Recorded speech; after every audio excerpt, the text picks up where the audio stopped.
Hujan menghantam bahu Jack Miller seperti tembakan mortir. Setiap tetesnya adalah kenangan menyakitkan yang tak bisa ia hindari. Ia berdiri membeku di depan papan nama usang, penampungan hewan harapan baru, jemarinya menelusuri bentuk botol pil di sakunya. 45 tahun, dan ia tak ingat kapan terakhir kali tangannya tidak gemetar. Suara petir lain mengirimnya kembali ke Kandahar, kejeritan, asap, dan keputusan. Tidak ada orang yang seharusnya membuat keputusan itu, gema kata-kata konselor Vea. Pergi saja temui Jack. Apa yang terburuk yang bisa terjadi? Ia hampir tertawa mendengar itu. Jack tahu persis bagaimana rupa yang terburuk. Melalui jendela yang bergaris-garis, ia melihat gerakan, anjing-anjing mondar-mandir, melompat, memohon perhatian, kecuali satu. Di kandang paling ujung, setengah tersembunyi dalam bayangan, seekor anjing German Shepherd berbaring tak bergerak, mata kuningnya menatap kosong. 3 kaki, bukan 4. Jack mengenali kehampaan itu, tatapan 1000 yard seorang prajurit yang telah melihat terlalu banyak dan kembali dengan keadaan yang tidak utuh. Anjing itu tidak menggonggong atau merengek seperti yang lain, ia hanya mengawasi seolah sudah lama menerima bahwa tidak ada seorang pun yang akan datang. Ketika Jack akhirnya mendorong pintu terbuka, pekerja penampungan itu nyaris tidak mendongak dari papan klipnya. Tutup dalam 20 menit, ujarnya dengan suara datar karena kelelahan di akhir hari. Namun, saat Jack melewati anjing-anjing yang menggonggong dan bersemangat menuju kandang belakang itu, sesuatu berubah. Telinga German Shepherd itu tegak ke depan. Ia berusaha bangun dengan 3 kakinya, kepala dimiringkan, seolah melihat sesuatu yang tidak bisa dilihat manusia. Mata mereka bertemu melintasi pemisah beton, coklat melawan biru, dan pada saat itu, 2 jiwa yang terluka saling mengenali. Anjing itu mengeluarkan rengekan lembut yang menusuk dada Jack seperti pecahan peluru. Pekerja penampungan itu membeku, papan klipnya terlupakan. Dia belum pernah melakukan itu sebelumnya, bisiknya, bukan untuk siapapun. Tinggalkan suka dan bagikan pemikiranmu di komentar, bersama dengan kota tempatmu menonton. Sekarang mari kita lanjutkan dengan cerita. Jack Miller tidak selalu menjadi hantu. Sebelum Afghanistan, ia dihormati sebagai pemimpin tim pasukan khusus, orang yang membuat keputusan mustahil dan membawa anak buahnya pulang. Namun, itu sebelum misi penyelamatan di Kandahar berjalan serba salah, sebelum ia menyaksikan setengah dari timnya mati dalam penyergapan yang terlewatkan oleh intelijen, sebelum ia harus memilih siapa dari anak buahnya yang terluka yang harus dibawa keluar terlebih dahulu, tahu bahwa yang lain mungkin tidak akan selamat. Angkatan Darat memberinya medali atas kepemimpinan luar biasa di bawah tembakan, tetapi Jack tahu yang sebenarnya. Ia telah mengecewakan mereka. 3 kantong jenazah dan jiwanya yang hancur adalah souvenir yang sebenarnya yang ia bawa pulang. Sarah adalah jangkar baginya selama bulan-bulan mengerikan pertama itu. Istrinya selama 15 tahun telah melewati perubahan suasana hati, teror malam, hari-hari ketika ia tidak bisa meninggalkan kamar tidur. Kita akan melewati ini bersama, janjinya, dan untuk sementara waktu ia mempercayainya. Kemudian datang diagnosis, kanker pankreas stadium 4. Dan 6 bulan brutal kemudian, Jack mengubur satu-satunya orang yang masih melihatnya sebagai utuh. Pondok di tepi Pinewood, Montana, menjadi bentengnya melawan dunia. Hampir setiap hari ia tidak berbicara dengan siapapun. Hampir setiap malam ia menghidupkan kembali ledakan itu. Jeritan, pilihan. Botol pil itu semakin menggoda seiring berjalannya waktu. German Shepherd yang dikenal sebagai Rex memiliki kisah perangnya sendiri. Catatan militer mencatatnya sebagai K9772, seorang spesialis pendeteksi bahan peledak tingkat atas dengan 3 tur di Afghanistan. Pawangnya, Sersan Staff Mike Coleman, memujinya sebagai prajurit terbaik dengan 4 kaki. Kemudian datang keruntuhan sekolah di luar Choble, sebuah bangunan yang dipasangi bahan peledak. Setelah petugas pertolongan pertama tiba, Rex mendeteksi alat sekunder yang mengarah pada evakuasi yang menyelamatkan 17 anak. Namun, ketika sebagian dari struktur runtuh, Rex terjebak di bawah puing-puing. Tim penyelamat mengamputasi kaki belakangnya di lapangan hanya untuk mengeluarkannya. Setelah berbulan-bulan rehabilitasi, militer menganggapnya tidak cocok untuk melanjutkan dinas, terlalu tua, terlalu rusak untuk dilatih ulang. Penampungan itu telah menjadi rumahnya selama 11 bulan. Tidak ada yang menginginkan anjing perang berkaki 3 dengan masalah kecemasan dan kecenderungan untuk bangun melolong dari mimpi buruk. Pinewood dulunya hanyalah kota pedesaan yang berjuang, tetapi minat pembangunan baru-baru ini telah memecah belah masyarakat. Richard Blake, seorang pengembang dari Missoula, telah mengusulkan rumah liburan mewah di sepanjang sungai tepat di tempat penampungan hewan yang kekurangan dana saat ini berdiri. Pertemuan Dewan Kota semakin memanas, dengan pendukung pertumbuhan ekonomi berhadapan dengan mereka yang menghargai karakter kota yang sederhana dan erat. Di antara yang terakhir adalah Margaret Wilson, seorang konselor VEA yang pernah bertugas sebagai perawat tempur.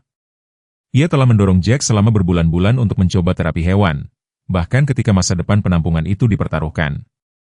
Kadang-kadang, katanya kepadanya, hal-hal yang kita pikir rusak mungkin hanya membutuhkan orang yang tepat untuk melihat nilainya.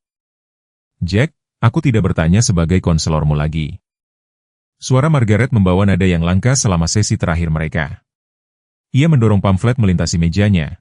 Penampungan hewan harapan baru, tercetak dengan huruf biru yang memudar, di atas foto keluarga yang tersenyum dengan seekor Golden Retriever. Aku bertanya sebagai seseorang yang telah melihatmu menghilang selama 2 tahun. Satu kunjungan, itu saja. Jack telah mengambil pamflet itu, hanya untuk mengakhiri percakapan dengan memasukkannya ke dalam jaketnya tanpa niat untuk melihatnya lagi. Namun pagi itu, setelah malam lain terbangun sambil berteriak, ia mendapati dirinya menatap alamat penampungan itu. Apa ruginya? Tidak seperti ia punya tempat lain untuk dituju. Penampungan itu berbau disinfektan dan bulu basah. Ketika Jack akhirnya melangkah masuk, menepiskan hujan dari jaketnya, seorang wanita muda dengan tindik hidung mendongak dari meja resepsionis, senyum awalnya sedikit memudar saat ia menilainya. Tidak bercukur, cekung, muram, jelas tidak nyaman. Bisakah saya membantu Anda? Tanyanya hati-hati. Jack berdeham, tiba-tiba merasa konyol. Apa yang ia lakukan di sini? Hanya melihat-lihat, jawabnya. Wanita itu mengangguk, kelegaan terlihat. Baiklah, jam adopsi berakhir pukul 5. Silakan berkeliling. Anjing-anjingnya ada di kandang. Melalui pintu itu, tunjuknya, lalu menambahkan dengan kecerahan yang dilatih, semua hewan kami sudah dikebiri atau disteril dan divaksinasi. Jack bergerak melewati pintu ke dalam hiruk-pikuk anjing-anjing menggonggong dari setiap ukuran dan warna. Melompat-lompat ke pagar rantai, ekornya bergoyang dengan panik. Seekor lab coklat mendorong hidungnya melalui pagar, merengek meminta perhatian. Seekor campuran terrier berputar-putar dengan gembira. Jack melewati mereka semua, anehnya terlepas, seperti ia sedang mengawasi dirinya sendiri dari atas. Ini adalah kesalahan. Apa yang dipikirkan Margaret? Ia bahkan tidak bisa mengurus dirinya sendiri, apalagi makhluk hidup lain. Ia hampir mencapai pintu keluar ketika ia mencapai kandang terakhir, yang berisi German Shepherd berkaki 3. Tidak seperti yang lain, anjing ini tidak mendekat. Ia tetap berada di sudutnya, mata kuningnya waspada, curiga. Hanya telinganya yang bergerak, melacak keberadaan Jack. Itu Rex, kata pekerja penampungan itu, muncul di samping Jack. Tidak benar-benar bahan adopsi, saya khawatir, terlalu tua, terlalu banyak masalah. Ia bersandar di dinding, papan klip dipeluk di dadanya. Anjing pekerja militer, kehilangan kakinya di Afghanistan. Pawang sebelumnya tidak kembali dan Rex tidak pernah benar-benar menyesuaikan diri setelah itu. Sesuatu bergeser di dada Jack, sebuah pengakuan, sebuah cermin. Bisakah saya? Suaranya terdengar aneh, bahkan di telinganya sendiri. Bisakah saya melihatnya? Pekerja itu tampak terkejut. Tentu, tapi dia biasanya tidak merespons dengan baik kepada orang asing, tidak terlalu suka pria sama sekali, sebenarnya. Ia membuka pintu kandang, dengan hati-hati, memasang tali ke kalung Rex sebelum ia bisa mundur lebih jauh. Anjing itu berdiri dengan kaku, tidak agresif atau ramah. Dari dekat, Jack bisa melihat abu-abu di sekitar moncongnya, bekas luka di bawah bulunya. Tentara? Tanya pekerja itu, memperhatikan postur Jack. Ia mengangguk sekali. Pasukan khusus. Ia menyerahkan tali itu kepadanya, ekspresinya melembut. Mungkin dia akan merasakannya, kata mereka tentang anjing. Tidak, Jack menerima tali nilon tipis itu, setengah berharap hewan itu akan menarik diri atau menggeram. Sebaliknya, Rex hanya berdiri mengawasinya dengan mata yang penuh pengertian itu. Tidak ada penilaian, tidak ada rasa kasihan. Tidak ada pertanyaan canggung tentang medali atau misi, hanya penilaian yang tenang. Mereka berjalan ke halaman kecil tertutup di belakang penampungan, hujan masih turun ringan di sekitar mereka. Rex berjalan pincang sedikit tetapi bergerak dengan tujuan. Jack tidak berbicara. Apa yang bisa dikatakan kepada seekor anjing? Tetapi sesekali ia akan memberi isyarat tangan kecil, kebiasaan lama dari bekerja dengan unit K9 militer. Yang mengejutkan, Rex merespons, mengubah posisi, berhenti, berputar. Dia ingat, gumam Jack. Telinga anjing itu bergerak mendengar suaranya. Untuk pertama kalinya dalam berbulan-bulan, Jack merasakan sesuatu selain mati rasa atau kesedihan, bukan kebahagiaan tepatnya, tetapi pengakuan. Saya ingin membawanya, kata Jack kepada pekerja itu ketika mereka kembali ke dalam. Ia berkedip, jelas tertangkap basah. Tuan Miller. Jack Miller. Tuan Miller, saya rasa Anda tidak mengerti. Rex memiliki kecemasan parah, stres traumatis, respons, masalah kepercayaan. Dia membutuhkan seseorang dengan pengalaman luas menangani anjing layanan. Jack menatapnya dengan mantap. Nyonya, saya memiliki pengalaman luas dengan stres traumatis. Sesuatu dalam ekspresinya pasti telah meyakinkannya, karena setelah beberapa saat ia menghela napas. Ada dokumen dan pemeriksaan rumah dan dia memiliki kebutuhan medis. Lokasi amputasi membutuhkan perawatan rutin. Perjalanan ke pondok Jack sunyi, kecuali suara gemerisik penghapus kaca yang ritmis. Rex duduk di kursi penumpang, tidak santai atau panik, hanya hadir. Jack mendapati dirinya berbicara, suaranya serak karena tidak digunakan. Tidak banyak, katanya. Saat mereka berbelok ke jalan kerikil menuju propertinya, sunyi meskipun tidak ada tetangga sejauh setengah mil. Telinga Rex bergerak, tetapi ia tetap masih mengawasi pohon-pohon yang lewat di luar jendela. Hujan telah berhenti, meninggalkan segalanya berbau pinus dan tanah basah. Jack bertanya-tanya apakah ia telah melakukan kesalahan yang mengerikan. Apa yang ia ketahui tentang merawat hewan yang trauma? Ia bahkan hampir tidak bisa memberi makan dirinya sendiri hampir setiap hari.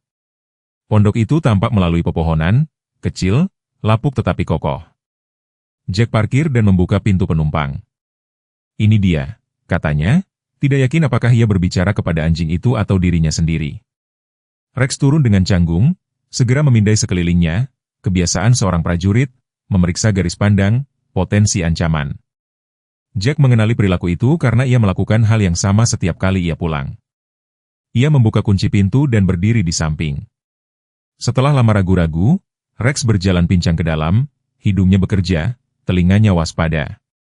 Jack mengikuti, mengawasi saat anjing itu membuat sirkuit hati-hati di ruang utama, dapur, kamar tidur. Inspeksi selesai, Rex kembali ke ruang tamu dan menempatkan dirinya di sudut dengan pemandangan paling jelas dari pintu dan jendela. Pintar, komentar Jack. Ketukan di pintu mengejutkan mereka berdua. Bulu kuduk Rex berdiri saat Jack membukanya dan menemukan Tom Wilson, tetangga terdekatnya, berdiri di beranda dengan cemberut terukir di wajahnya. Sejak kapan kamu punya anjing, Miller? Tanya Tom, mengintip melewati Jack ke tempat Rex telah bangkit, tubuhnya tegang. Jack melangkah sedikit untuk menghalangi pandangannya. Sejak hari ini. Kerutan Tom semakin dalam. Itu salah satu anjing penyerang, terlihat militer. Nadanya menjelaskan bahwa ini bukan pujian. Putraku punya anak, kau tahu. Mereka bermain di hutan itu. Jack merasakan sesak yang familiar di dadanya, awal dari kemarahan yang selalu membara di bawah permukaan. Dia Rex, anjing layanan yang sudah pensiun dan dia tinggal di sini. Mulut Tom terbuka, kemungkinan untuk berdebat lebih lanjut, tetapi Jack menutup pintu. Ia memiliki cukup banyak pertempuran untuk diperjuangkan tanpa menambahkan perselisihan lingkungan. Malam pertama itu mengatur pola mereka. Jack mengambil sofa, membiarkan pintu kamar tidur terbuka. Sekitar pukul 2 pagi, ia terbangun, berteriak, spray kusut di sekelilingnya. Ledakan masih berkelebat di balik kelopak matanya. Ketika penglihatannya jernih, Rex ada di sana, berdiri di samping tempat tidur, tidak menyentuhnya, tetapi hadir, waspada. Napas Jack berangsur-angsur melambat. Maaf, gumamnya, malu meskipun pada dirinya sendiri. Rex berkedip lalu berbaring di lantai di samping tempat tidur. Pagi harinya, mereka berdua berhasil tidur beberapa jam dengan gelisah, yang paling banyak Jack dapatkan dalam beberapa minggu. Jalan-jalan pertama ragu-ragu. Jack akan memasang tali kulit usang ke kalung Rex, dan mereka akan menjelajah menuruni jalan sempit di belakang pondok, jarang pergi lebih jauh dari sungai kecil yang membelah properti. Rex bergerak dengan ketelitian yang cermat dari seseorang yang tahu apa artinya mempelajari kembali keseimbangan, untuk menemukan cara baru menavigasi medan yang familiar. Jack mendapati dirinya menyesuaikan langkahnya dengan anjing itu, bukan karena ketidaksabaran tetapi karena rasa hormat. Ada martabat dalam tekad Rex, dalam cara ia tidak pernah merengek ketika kaki belakangnya yang tersisa lelah atau ketika tanah kasar menantang stabilitasnya. Pada minggu kedua, perjalanan mereka membentang lebih lama. Jack memperhatikan dirinya bernapas lebih dalam di antara pepohonan pinus, kadang-kadang berhenti untuk mengamati hal-hal yang sebelumnya ia lewati dengan tergesa-gesa. Kerja keras semut membangun koloni mereka, pola rumit pada kulit pohon, perubahan kualitas cahaya saat menyaring melalui cabang. Maju, kata Jack suatu pagi, perintah itu terasa aneh di lidahnya setelah berbulan-bulan hampir diam. Telinga Rex langsung tegak, posturnya berubah sebagai respons. Itu adalah isyarat arah militer lama, salah satu yang tidak secara sadar diingat Jack menggunakannya. Rex bergerak maju dengan tepat jarak regulasi yang akan diposisikan oleh anjing K9 dari pawangnya. Jack mencoba yang lain. Tahan. Rex membeku, waspada tetapi tidak bergerak. Sesuatu menghangat di dada Jack, tidak sepenuhnya kebanggaan, tetapi mendekati itu. Malam itu ia menggali kotak-kotak yang belum ia buka sejak pindah ke pondok, menemukan manual lama tentang perintah anjing pekerja militer. Ia begadang membaca sampai fajar, sesekali melihat ke arah Rex yang tidur meringkuk di dekat kompor kayu, sesekali bergerak-gerak dengan mimpi-mimpinya sendiri. Minggu keempat membawa terobosan pertama. Jack telah tidur gelisah, mimpi buruk yang familiar membangun debu dan darah dan radio statis berderak dengan panggilan putus asa untuk Medevach. Ia terbangun dengan teriakan yang tercekat, jantung berdebar-debar di dadanya, keringat membasahi kaosnya. Tetapi kali ini, sebelum kepanikan bisa sepenuhnya turun, sesuatu yang hangat menekan sisinya. Rex telah naik ke tempat tidur, tidak menuntut perhatian, hanya menawarkan kehadirannya yang solid. Tangan Jack menemukan bulu anjing itu, jari-jarinya gemetar. Rex tidak menarik diri. Mereka tetap seperti itu sampai pagi, tidak sepenuhnya tertidur atau sepenuhnya terjaga, tetapi entah bagaimana menjembatani kegelapan bersama. Keesokan harinya Jack berkendara ke kota untuk membeli kayu. Saat matahari terbenam, ia telah membangun jalur landai yang kokoh di samping 3 anak tangga beranda, sehingga lebih mudah bagi Rex untuk masuk dan keluar dari pondok. Jika Margaret memperhatikan peningkatan sikap Jack selama sesi berikutnya, ia cukup bijaksana untuk tidak berkomentar secara langsung, tetapi ia tersenyum ketika ia menyebut nama Rex untuk pertama kalinya. Masalah dimulai dengan cukup tidak berbahaya. Keluhan Tom Wilson kepada serif daerah tentang anjing penyerang militer yang berbahaya tidak kemana-mana secara resmi, tetapi menyebar melalui saluran gosip Pinewot dengan efisiensi yang luar biasa dalam beberapa hari. Jack memperhatikan tatapan ketika ia membawa Rex ke toko umum, cara ibu menarik anak-anak lebih dekat ketika mereka lewat di jalan. Abaikan saja mereka, saran Margaret selama salah satu sesi mereka. Orang takut pada apa yang tidak mereka mengerti. Lebih mudah diucapkan daripada dilakukan, Jack telah menghabiskan 2 tahun menghindari kontak manusia. Sekarang ia mendapati dirinya, dengan enggan, di pusat perhatian yang tidak diinginkan. Namun, ada sesuatu tentang memiliki Rex di sampingnya yang membuatnya tertahankan. Beban bersama entah bagaimana terasa lebih ringan. Pertemuan Dewan Kota dijadwalkan untuk hari Selasa pertama di bulan April. Jack tidak akan mengetahuinya jika Margaret tidak menelepon. Mereka membahas batasan baru pada ras yang berbahaya, jelasnya, rasa frustrasinya terlihat bahkan melalui telepon. Tom Wilson menggalang dukungan, saya pikir dia bekerja dengan pengembang Blake itu, mencoba menciptakan masalah yang akan berdampak pada penampungan. Naluri awal Jack adalah mundur, untuk menarik tirai dan melupakan bahwa dunia luar ada. Tetapi malam itu, menyaksikan Rex tidur nyenyak mungkin untuk pertama kalinya sejak mereka bertemu, sesuatu mengeras dalam tekadnya. Mereka berdua selamat dari perang. Tentu saja mereka bisa menghadapi pertemuan kota. Pusat komunitas penuh sesak ketika Jack tiba, Rex di sisinya, kepala menoleh, percakapan terhenti. Ia duduk di belakang, bersyukur ketika Margaret muncul di sampingnya menawarkan anggukan yang meyakinkan. Richard Blake duduk di dekat depan, setelan mahalnya tidak pada tempatnya di antara flanel dan denim sebagian besar penduduk Pinewot. Tom Wilson menempati kursi di sampingnya, sesekali melirik ke arah Jack. Peraturan yang diusulkan lebih buruk daripada yang dijelaskan Margaret, membutuhkan lisensi khusus, asuransi, dan penahanan untuk ras yang dianggap berpotensi berbahaya, dengan German Shepherd terdaftar secara menonjol. Persyaratan itu akan membuat menjaga Rex secara finansial tidak mungkin dengan manfaat veteran Jack yang terbatas.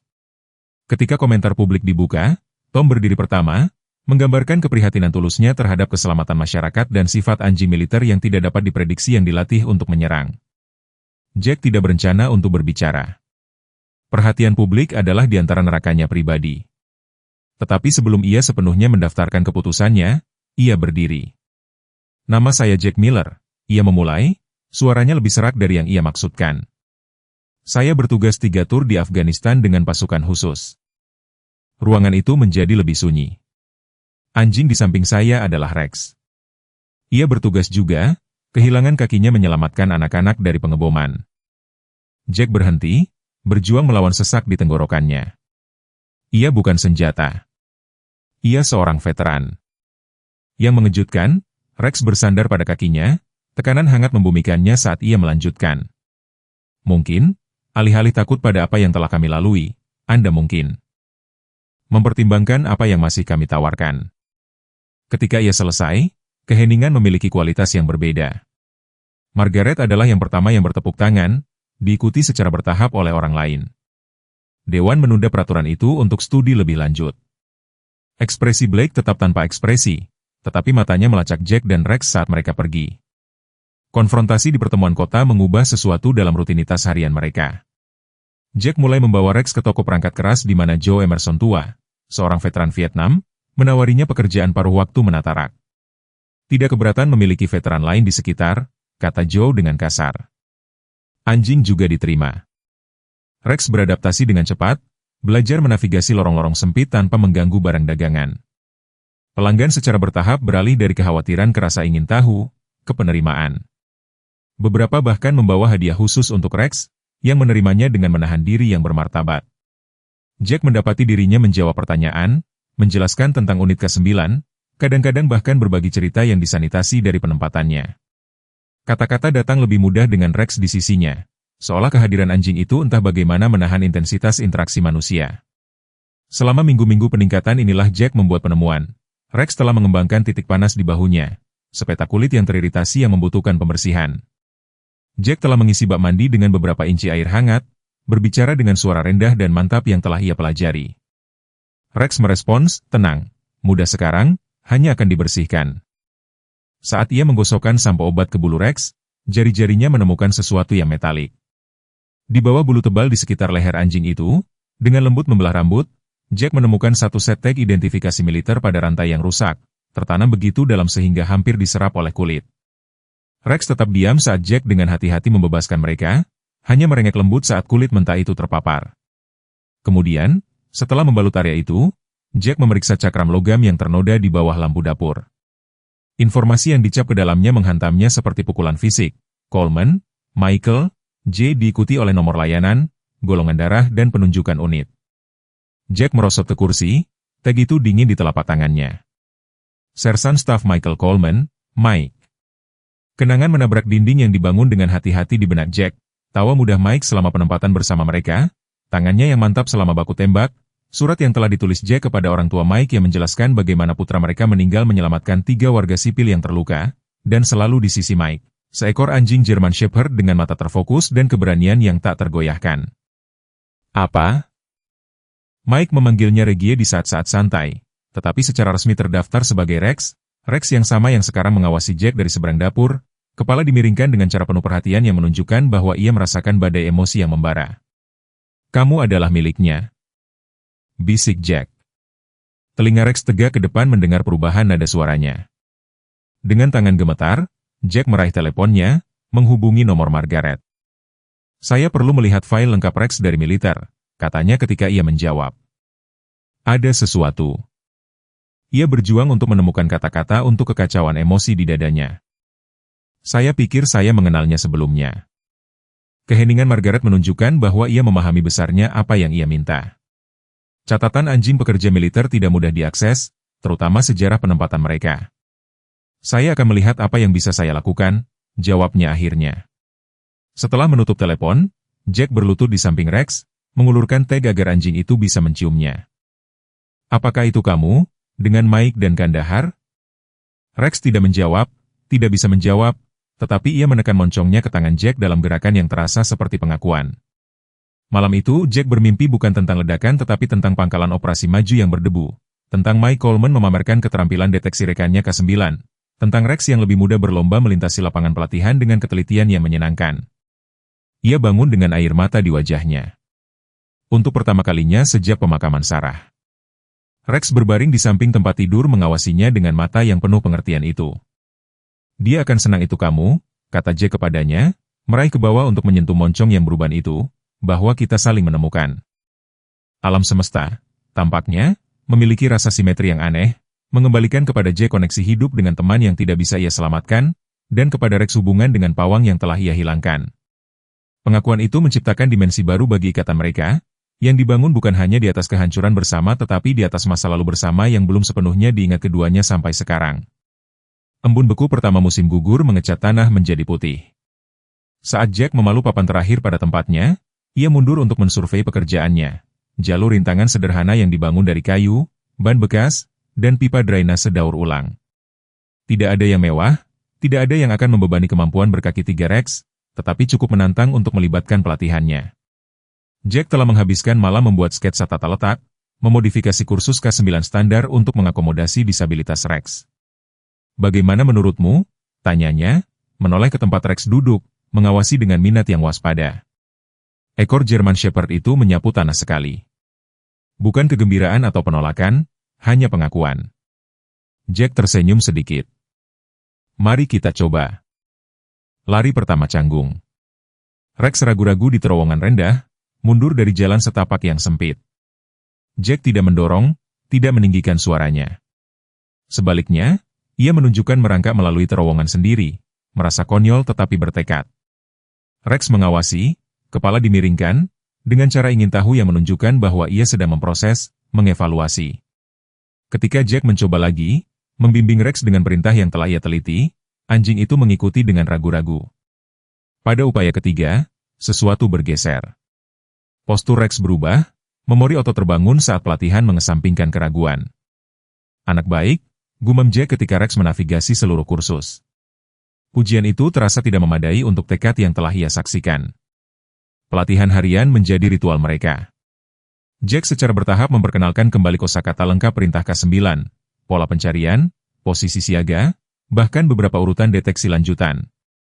Rex merespons dengan antusiasme yang meningkat, seolah bersyukur memiliki tujuan yang dipulihkan pada hari-harinya. Perubahan fisik menjadi jelas, otot membangun kembali, bulu mendapatkan kembali kilau, bahkan pincang permanen menjadi kurang terasa saat Rex belajar mendistribusikan berat badannya dengan lebih efisien. Jack mendapati dirinya berubah juga. Mimpi buruk tidak hilang, tetapi mereka datang lebih jarang. Kadang-kadang ia akan mendapati dirinya tersenyum pada kemenangan kecil Rex, merasakan sesuatu yang berbahaya dekat dengan kebanggaan. Kata-kata menyebar di sekitar Pinewood. Veteran dari komunitas tetangga mulai muncul di toko perangkat keras tempat Jack bekerja, tampaknya untuk membeli perlengkapan tetapi sebenarnya untuk bertemu dengan anjing perang berkaki tiga yang menjadi semacam legenda lokal. Banyak yang membawa cerita tentang anjing layanan mereka sendiri, hewan terapi, atau hanya hewan peliharaan yang telah membantu mereka beralih kembali ke kehidupan sipil. Jack mendapati dirinya dalam percakapan yang akan ia hindari berbulan-bulan sebelumnya, bertukar pengalaman, kadang-kadang bahkan nomor telepon. Pertemuan informal secara bertahap berkembang menjadi apa yang Margaret sebut dengan bercanda sebagai veteran dan hewan. Peliharaan, pertemuan mingguan di belakang toko di mana anggota layanan dan hewan mereka dapat menemukan pemahaman tanpa penjelasan. Ujian sebenarnya datang tanpa diduga. Jack telah membelah kayu bakar suatu malam ketika sebuah truk yang tidak ia kenali masuk ke propertinya, mesin berhenti sebelum lampu depan menyapu pondok. Rex, yang tadinya berbaring di dekat Jack sambil mengawasi Jack bekerja, langsung berdiri. Dia tidak menggonggong, tapi waspada, tubuhnya tegang. Jack meletakkan kapaknya, tiba-tiba sadar betapa terpencilnya kabin itu, betapa lamanya waktu yang dibutuhkan bantuan untuk tiba jika diperlukan. Pintu truk terbuka dan Rex bergerak maju, memposisikan dirinya di antara Jack dan ancaman potensial. Geraman rendah di tenggorokannya mengandung peringatan terkendali dari seorang penjaga terlatih. "Siapa di sana?" teriak Jack, meraih bahu Rex untuk menenangkannya. "Hanya aku," jawab sebuah suara, dan sosok Joe Emerson yang familiar muncul dari kegelapan. "Tidak bermaksud mengejutkanmu, kupikir aku akan mengantarkan pesanan khusus yang datang." Dia mengangkat sebuah paket, lalu membeku, jelas menyadari posisi protektif Rex. Jack memberi perintah untuk tenang, merasa bangga sekaligus rumit tentang seberapa cepat Rex menilai dan menanggapi ancaman yang dirasakan. Kemudian, setelah Joe pergi, Jack berlutut di samping Rex. Kerja bagus, prajurit, katanya pelan, dan untuk pertama kalinya Rex menjilat tangannya. Sebuah isyarat kecil yang terasa sangat penting maknanya. Kontroversi tempat penampungan kembali meletus dengan kekuatan tak terduga. Richard Blake telah merevisi proposal pengembangannya, meningkatkan insentif keuangan untuk kota sambil menambahkan apa yang dia sebut manfaat komunitas, termasuk sumbangan simbolis kecil untuk memindahkan tempat penampungan hewan ke lokasi yang lebih rendah di pinggiran kota. Proposal itu mendapat daya tarik di antara pemilik bisnis Pinewood yang melihat potensi peningkatan pariwisata dan nilai properti. Garis pertempuran ditarik di pertemuan kota, pertumbuhan ekonomi versus karakter komunitas, pragmatisme keuangan versus kewajiban moral. Jack mungkin akan menjauhinya sepenuhnya jika bukan karena panggilan larut malam Margaret. Mereka menggunakanmu sebagai contoh, katanya, kemarahan terlihat jelas dalam suaranya yang biasanya tenang. Tom Wilson memberitahu orang-orang bahwa anjing berbahaya dari tempat penampungan mengancam keselamatan lingkungan. Dia secara khusus menyebutkan anjing militer berkaki 3 itu. Di rapat dewan, tangan Jack mengepal di telepon. Blake membuat setengah kota yakin bahwa tempat penampungan menampung hewan yang tidak bisa diadopsi. Itu seharusnya. Dia berhenti, tetapi Jack bisa mengisi kekosongan itu. Dimusnahkan, dibuang, dilupakan. Rapat dewan berikutnya menemukan Jack duduk di barisan depan, Rex di sampingnya, keduanya sangat tenang. Ketika sesi komentar publik dibuka, dia adalah orang pertama yang berdiri. Kali ini suaranya tidak bergetar. Nama saya Jack Miller. Saya telah menjadi penduduk Pinewood selama 2 tahun. Dia menunjuk Rex. Ini adalah rekan saya, Rex, mantan anjing pekerja militer, spesialis deteksi bahan peledak dengan 3 penempatan tempur. Gumaman mengalir di antara penonton. Saya di sini karena saya mengerti beberapa dari Anda memiliki kekhawatiran tentang tempat penampungan dan hewan yang diselamatkannya, terutama yang seperti Rex. Dia berhenti, menatap langsung ke arah Tom Wilson. Sebelum Anda membuat keputusan berdasarkan ketakutan, saya ingin menunjukkan sesuatu kepada Anda. Karena terkejutnya dewan, Jack mulai mendemonstrasikan pelatihan Rex, respons yang tepat terhadap perintah, peringatan yang terkendali, sikap disiplin yang menentang stereotip hewan berbahaya. Dia menyimpulkan dengan mengundang anggota dewan untuk bertemu Rex secara pribadi. Dia bukan ancaman bagi komunitas ini, kata Jack dengan tegas. Begitu juga hewan lain di tempat penampungan itu yang menunggu kesempatan kedua. Mereka adalah aset dengan nilai yang tidak dapat diukur dalam pendapatan pajak properti. Beberapa veteran di antara penonton berdiri untuk memberikan dukungan diam-diam. Margaret menyaksikan dari belakang, senyum kecil bermain di bibirnya. Richard Blake kurang terkesan. Dia mencegat Jack di tempat parkir setelahnya, Tom Wilson melayang di dekatnya. Pertunjukan yang cukup bagus, Tuan Miller, kata Blake, senyumnya tidak mencapai matanya. Tapi sentimen tidak membayar tagihan. Kota ini membutuhkan revitalisasi ekonomi, bukan koleksi hewan liar dan pengasuh mereka yang rusak. Pilihan kata-kata yang disengaja, rusak, tepat sasaran. Jack merasakan kemarahan yang familiar meningkat, berbahaya dalam intensitasnya. Rex menekan kakinya, kehadiran yang membumikan. Ini belum berakhir, jawab Jack dengan tenang, belum lama. Senyum Blake melebar. Sebenarnya, saya pikir sudah berakhir. Pemungutan suara akhir adalah bulan depan dan saya memiliki komitmen yang saya butuhkan. Saya berharap dapat mencapai kesepakatan damai, tetapi... Dia mengangkat bahu dengan fasih. Kemajuan tidak menunggu siapapun, Tuan Miller, bahkan para pahlawan. Konfrontasi itu membuat Jack terguncang, bukan karena kepercayaan diri Blake, tetapi karena reaksinya sendiri terhadapnya, gelombang amarah yang sesaat membutakannya, kegelapan yang telah ia kerjakan dengan sangat keras untuk ditahan. Dia duduk di tangga beranda, bernapas dalam-dalam, seperti yang diajarkan terapisnya, sementara Rex berjaga dalam diam di sampingnya. Usulan pengembangan itu tidak salah pada prinsipnya. Pinewood memang membutuhkan dukungan ekonomi, tetapi harus ada jalan maju yang tidak mengorbankan yang rentan atas nama kemajuan. Ironi tidak hilang dari Jack bahwa dia sekarang berjuang untuk suatu tujuan ketika berbulan-bulan yang lalu dia hampir tidak bisa berjuang untuk dirinya sendiri. Nyeri dada mulai pada suatu Selasa pagi. Jack sedang mengisi rak di toko perangkat keras ketika tekanan turun, sebuah cengkeraman kuat di sekitar tulang dadanya, mengirimkan keringat dingin di dahinya. Dia mencengkeram rak, berharap sensasi itu berlalu. Rex segera menyadarinya, menekan kaki Jack, merengek pelan.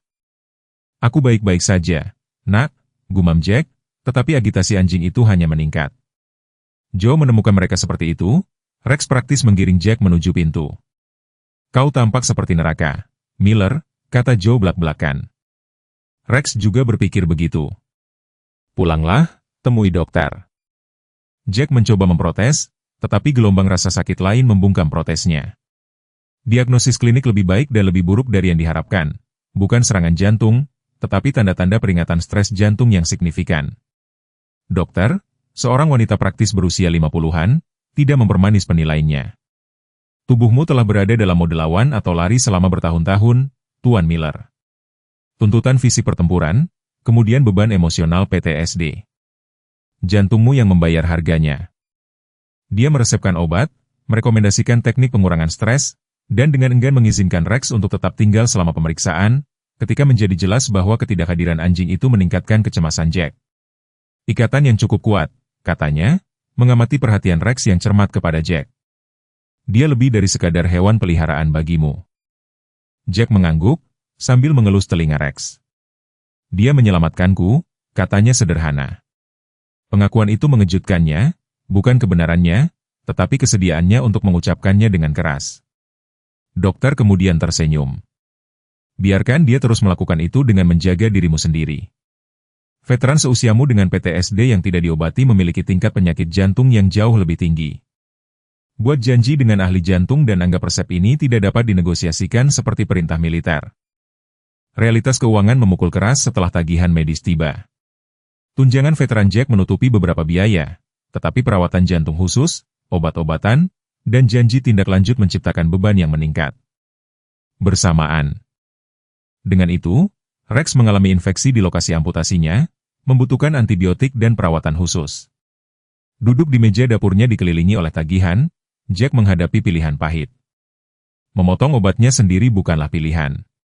Dokter telah menjelaskan tentang risikonya, tetapi perawatan Rex secara teknis tidak penting. Pikiran untuk menolak perawatan yang tepat kepada Rex menusuk perut Jack seperti luka fisik. Solusinya datang dari sumber yang tidak terduga. Joe Emerson mendekati Jack selama sore yang tenang di toko. Butuh lebih banyak jam? Dia bertanya tanpa basa-basi. Sebelum Jack bisa menanggapi, Joe melanjutkan, "Punya usul. Toko bisa menggunakan maskot. Pelanggan menyukai anjingmu itu, membawa veteran, keluarga dengan anak-anak bagus untuk bisnis." Dia menguraikan rencana sederhana, meningkatkan jam kerja Jack sambil secara resmi menunjuk Rex sebagai konsultan keamanan toko, lengkap dengan gaji kecil untuk layanannya yang akan dengan mudah menutupi biaya pengobatannya. "Tidak perlu jawaban sekarang," kata Joe, berbalik kembali ke lembar inventarisnya.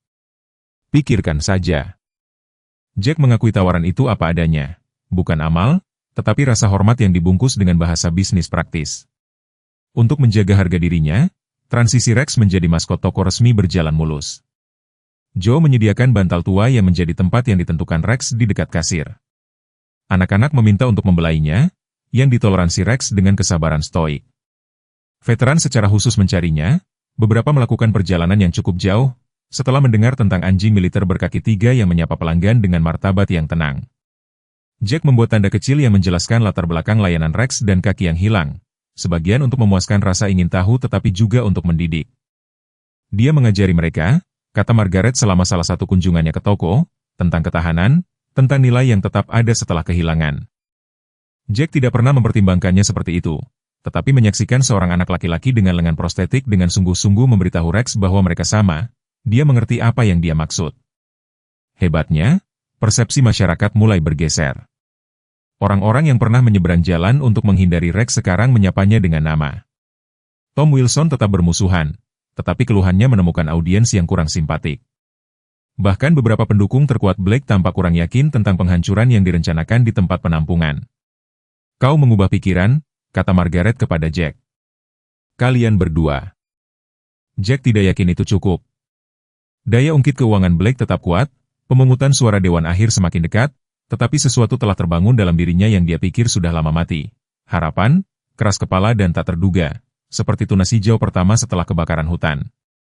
Apapun yang terjadi selanjutnya, Jack dan Rex akan menghadapinya bersama, dua veteran yang telah menemukan satu sama lain sesuatu yang layak diperjuangkan. 1 tahun. Jack menyadarinya saat dia menyesap kopi paginya, menyaksikan Rex berjemur di sepetak sinar matahari pagi di beranda, Tepat 1 tahun sejak hari hujan itu di tempat penampungan ketika mereka saling menemukan, pengakuan itu membangkitkan sesuatu dalam dirinya, tidak persis perayaan, tetapi pengakuan. Mereka telah selamat 1 tahun bersama, kedua prajurit yang patah ini. Lebih dari sekadar selamat, mereka telah membangun kembali sesuatu yang tidak satu pun dari mereka sangka mungkin. Bagaimana kalau kita mendaki? Tanya Jack. Telinga Rex terangkat, ekornya menyapu papan kayu dengan persetujuan terukur. Mereka belum menjelajah jauh ke hutan selama berbulan-bulan, tidak sejak episode jantung memaksa Jack untuk membatasi tenaga. Tetapi hari ini terasa berbeda, penting entah bagaimana. Dokter telah memberinya izin untuk melakukan aktivitas sedang minggu lalu dan cuacanya sempurna. Langit cerah dengan tepi tajam musim gugur yang akan datang. Ayo pergi ke suatu tempat yang istimewa. Mereka mengambil jalur utara, mendaki terus melalui pinus dan aspen. Jack telah mengemasi dengan hati-hati. Air, perlengkapan pertolongan pertama, obat-obatan Rex, pil jantungnya sendiri, bahkan telepon satelit darurat yang bersikeras di bawah Margaret setelah mengetahui tentang kondisinya. Berat ransel itu familiar, menghibur dalam kesiapannya. Rex bergerak dengan adaptasi cairan yang telah ia sempurnakan dengan cara berjalan berkaki 3, sangat efisien di medan yang tidak rata. Kadang-kadang dia akan menjelajah ke depan, lalu berputar kembali untuk memeriksa Jack, perilaku yang tertanam dari pelatihan militernya. Jangan pernah meninggalkan rekanmu. Mereka mencapai punggungan pada siang hari, menetap di singkapan yang menghadap ke lembah. Pinewood terletak di bawah, seukuran mainan di kejauhan, dikelilingi oleh hutan belantara yang luas yang telah menarik Jack ke sini setelah kematian Sarah. Lumayan untuk beberapa relik perang, kata Jack, menawarkan Rex minuman dari telapak tangannya yang cekung. Gembala Jerman itu minum dengan menahan diri yang bermartabat, lalu menetap di samping Jack, bahu mereka bersentuhan. Untuk sementara waktu mereka hanya ada bersama dalam keheningan, mendengarkan angin, melalui dedaunan dan panggilan burung yang jauh. Jack mendapati dirinya berbicara, tidak secara sadar pada awalnya, hanya kata-kata yang tumpah ke udara gunung. Dia berbicara tentang Sarah, tentang Afghanistan, tentang kekosongan setelah pulang, hal-hal yang tidak pernah dia suarakan kepada terapisnya, kepada Margaret, kepada siapapun. Rex mendengarkan, mata embernya sesekali bertemu dengan Jack, tidak menawarkan penilaian atau kenyamanan palsu, hanya kehadiran yang teguh. Badai mendekat dengan tiba-tiba dari gunung. Satu saat langit cerah, berikutnya masa awan gelap bergulir di atas punggungan. Jack memeriksa jam tangannya, menghitung waktu kembali ke perjalanan, waktunya bergerak. Rekan. Mereka telah mencapai setengah jalan ketika hujan mulai, tetesan besar dan dingin yang dengan cepat menjadi banjir. Jalan setapak berubah di bawah kaki mereka, kotoran menjadi lumpur licin. Jack memperlambat langkahnya, menyadari pijakan berbahaya. Rex tetap lebih dekat sekarang, tampaknya merasakan perubahan bahaya. Kilatan petir menerangi hutan, diikuti oleh suara guntur yang bergema melalui ngarai.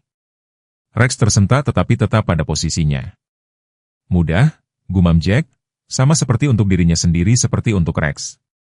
Jalan setapak menyempit saat melengkung di sekitar singkapan batu.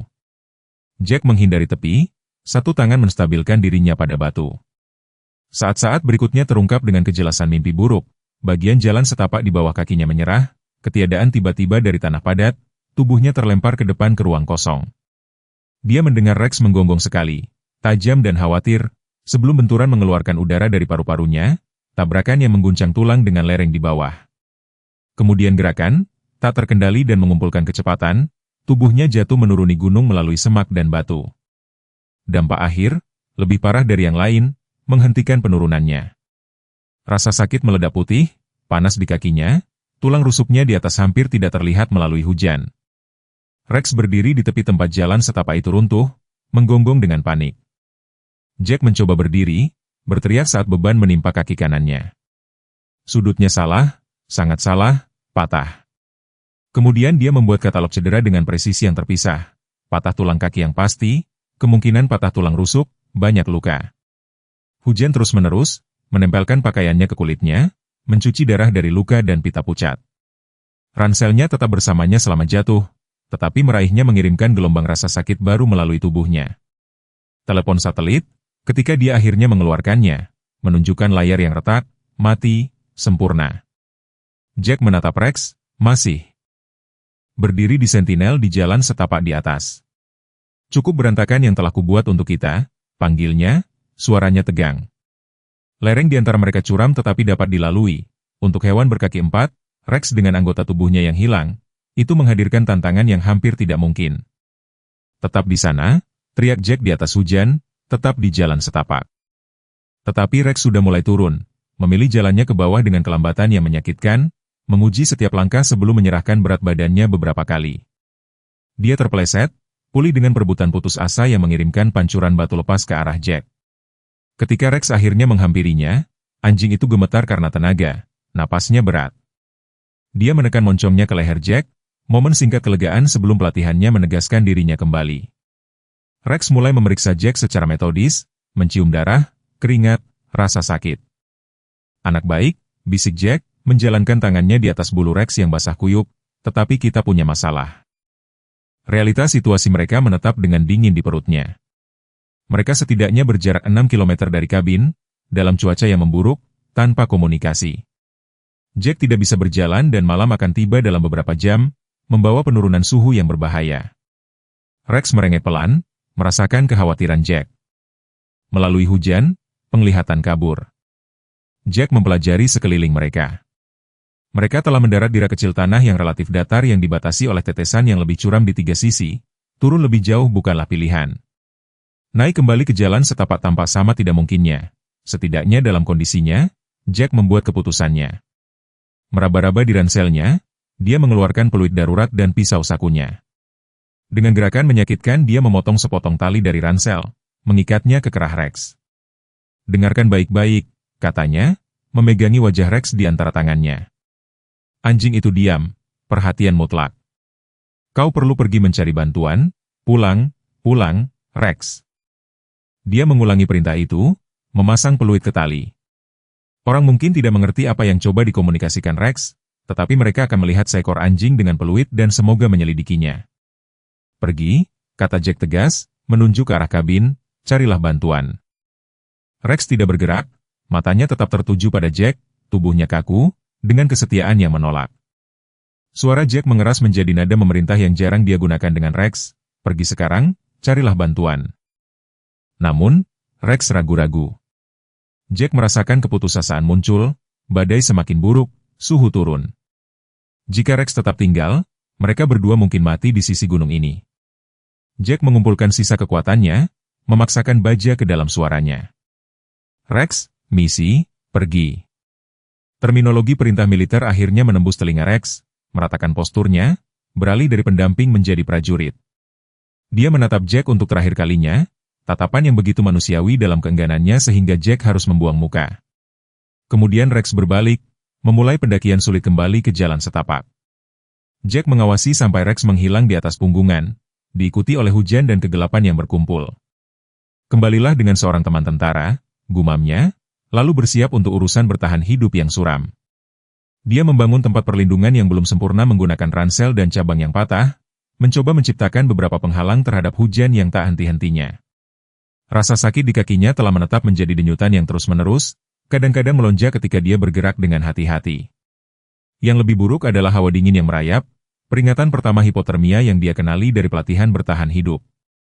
Dia perlu tetap terjaga, tetap waspada. Dia mulai berbicara dengan keras, monolog yang berjalan, untuk memerangi keheningan, rasa sakit, ketakutan yang tumbuh bahwa Rex mungkin tidak berhasil kembali ke peradaban. Rex bergerak dengan tekad tunggal. Jalan setapak yang familiar telah menjadi wilayah asing, tengara dikaburkan oleh hujan, indera tersapu, jarak pandang berkurang menjadi hanya meter. Kaki terluka memprotes dengan setiap langkah, jaringan paru tua dan otot-otot yang terganggu didorong melampaui daya tahan.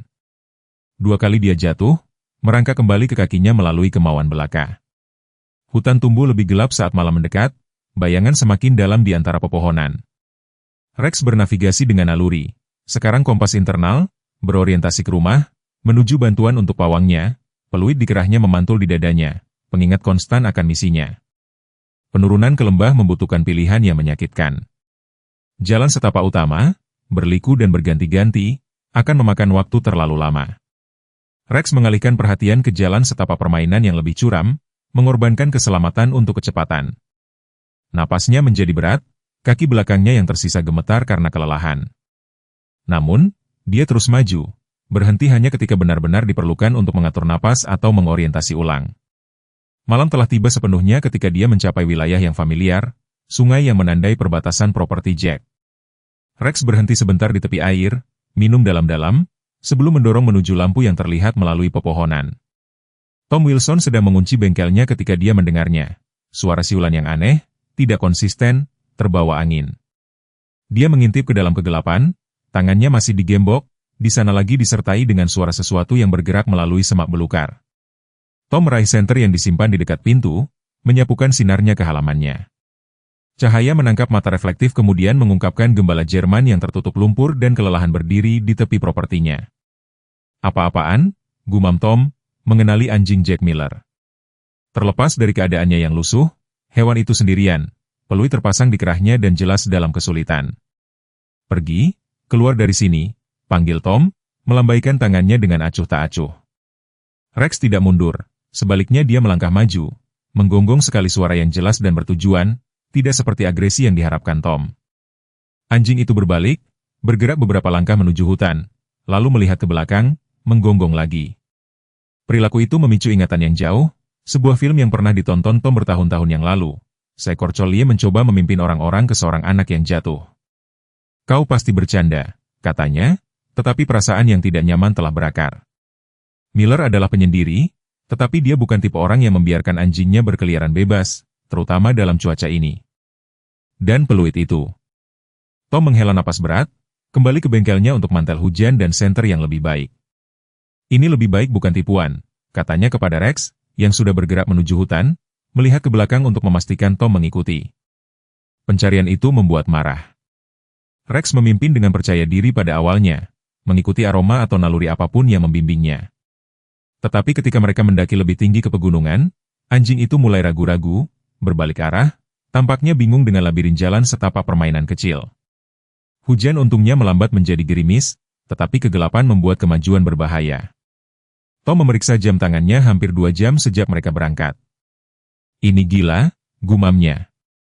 Kita membutuhkan pencarian dan penyelamatan yang tepat, bukan orang tua dan anjing lumpuh. Tetapi sesuatu membuatnya terus bergerak maju, keyakinan mutlak dalam perilaku Rex, kepastian yang tumbuh bahwa Jack Miller berada dalam masalah serius. Telepon Tom tidak menunjukkan layanan, seperti yang diharapkan di pegunungan ini.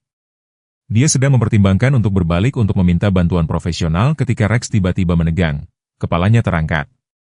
Anjing itu menggonggong sekali, lalu melonjak. Maju dengan tujuan yang diperbarui. Tom berjuang untuk mengimbangi saat Rex menavigasi bagian jalan setapak yang sangat curam di mana erosi baru-baru ini terlihat jelas. Di tepi sorot senternya, Tom melihat di mana sebagian jalan telah runtuh. Rex mulai menggonggong terus-menerus, sekarang bergerak ke tepi dan melihat ke bawah lereng. Tom mendekat dengan hati-hati, mengarahkan cahayanya ke dalam kegelapan, di bawah sinar itu menemukan Jack Miller, sekitar 9 meter ke bawah, terlindung secara tidak memadai di bawah leantu darurat. Dia tidak bergerak Miller, teriak Tom. Tidak ada respon. Rex merengek mendesak, sudah mencari jalan turun. Tom meraih kerah anjing tunggu. Rex, bunuh diri kita mencoba menghubunginya dalam kegelapan. Berpikir cepat, Tom mengeluarkan peluit daruratnya kebiasaan dari hari-hari berburunya dan meniupkan 3 ledakan tajam, sinyal bahaya universal. Dia mengulanginya secara berkala, berharap pendaki atau penduduk lain mungkin mendengar.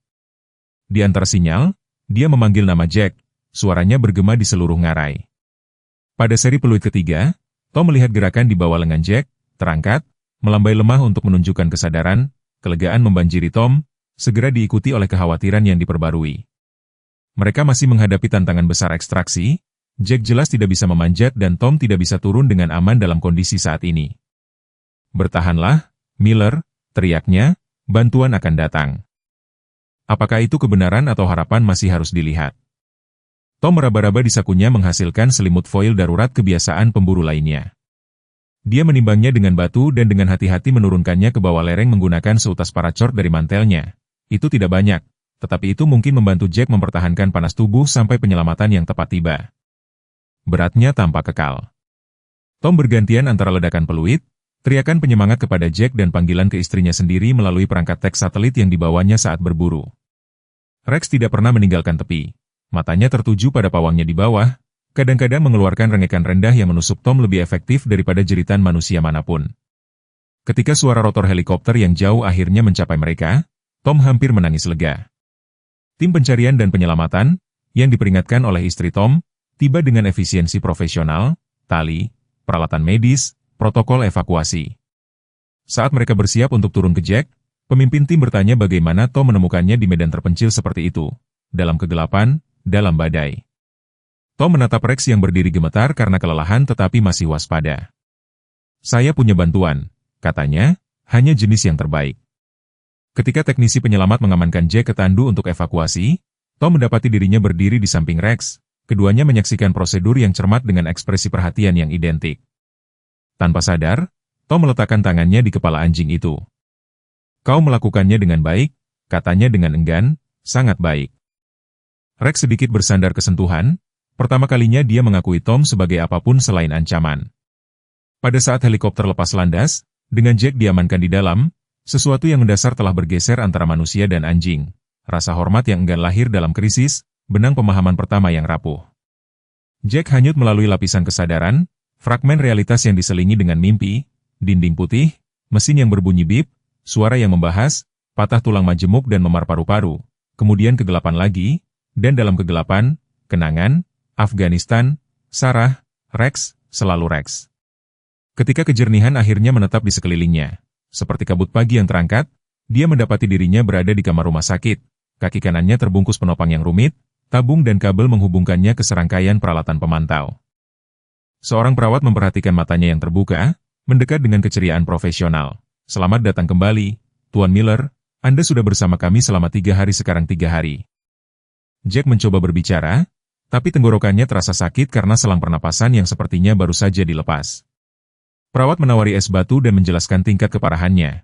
Tulang kering dan betis patah, 3 tulang rusuk retak, hipotermia sedang, dan gangguan jantung yang mengkhawatirkan. Mereka masih terus memantau.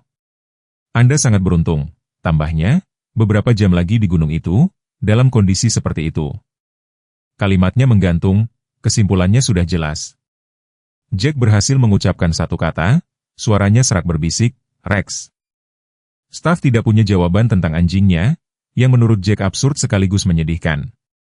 Dia telah diselamatkan oleh Rex, oleh Tom Wilson dari semua orang, oleh tim SAR yang menerbangkannya dari gunung, tapi tidak ada yang bisa memberitahunya apakah arsitek penyelamatannya itu selamat. Jack menemukan telepon satelitnya di antara barang-barang pribadinya. Sekarang sudah diperbaiki dan diisi dayanya, dia menelepon Margaret yang menjawab pada dering pertama. "Jack, terima kasih Tuhan. Rumah sakit sudah memberi saya kabar, tapi mereka belum mengizinkan saya menjenguk." Sebelum dia melanjutkan, Jack menyela, "Rex, apakah dia hidup?" Margaret meyakinkan dengan cepat, "Ya, dia hidup. Dia kelelahan, dehidrasi. Tom Wilson merawatnya." Informasi itu sangat tak terduga sehingga Jack sempat bertanya-tanya apakah dia masih bermimpi. Tom Wilson, yang telah berkampanye menentang keberadaan Rex di lingkungan itu, yang telah bermitra dengan Richard Blake untuk merusak tempat penampungan hewan, sekarang merawat anjing yang pernah dia labeli berbahaya. Margaret mengisi kekosongan, bagaimana Tom mengikuti Rex menerjang badai, bagaimana dia bertahan di lereng gunung sampai tim penyelamat tiba, bagaimana dia membawa German Shepherd yang kelelahan itu ke rumahnya sendiri ketika jelas Rex membutuhkan perhatian segera dan tidak mau meninggalkan gunung dengan sukarela. Dia membawanya ke rumah sakit setiap hari, Margaret menambahkan. Staf tentu saja tidak mengizinkan Rex masuk, tapi Tom duduk bersamanya di tempat parkir selama berjam-jam. Katanya Rex tidak mau makan dengan benar, hanya menatap pintu masuk rumah sakit. Bayangan itu meremas sesuatu di dada Jack. "Aku harus menemuinya," katanya sambil meraih tombol panggilan. Perawat yang menanggapi bersimpati, tapi tak tergoyahkan. Kebijakan rumah sakit melarang hewan. Tanda-tanda vital Jack, yang sebelumnya stabil, mulai berfluktuasi seiring meningkatnya kegelisahannya. Seorang dokter dipanggil, diskusi-diskusi yang mengkhawatirkan diadakan tepat di luar jangkauan pendengarannya. Margaret sekali lagi membuktikan dirinya sangat berharga sebagai seorang konselor dengan latar belakang intervensi terapeutik. Dia mengajukan kasus bahwa kehadiran Rex merupakan kebutuhan medis untuk pemulihan Jack, bukan sekadar ukuran kenyamanan. Dia mengutip studi, peraturan, dan akhirnya, ketika birokrasi terbukti resisten, membuat permohonan pribadi kepada administrator rumah sakit, yang kebetulan memiliki saudara laki-laki yang pernah bertugas di Irak. 2 hari kemudian, di bawah kondisi yang ketat, termasuk mandi baru-baru ini dan penetapan hewan terapi sementara, Rex diizinkan berkunjung selama 15 menit. Tom Wilson mendorong Jack ke solarium rumah sakit, ruang berkaca yang dipenuhi tanaman tempat Rex menunggu. Sangat tenang tapi terawat dengan baik. Saat dia melihat Jack, sikap anjing itu berubah. Telinga tegak, mata berbinar, ketegangan gemetar seorang prajurit yang menjaga disiplin sambil ingin melanggar barisan. "Kemari, nak," kata Jack, suaranya masih serak.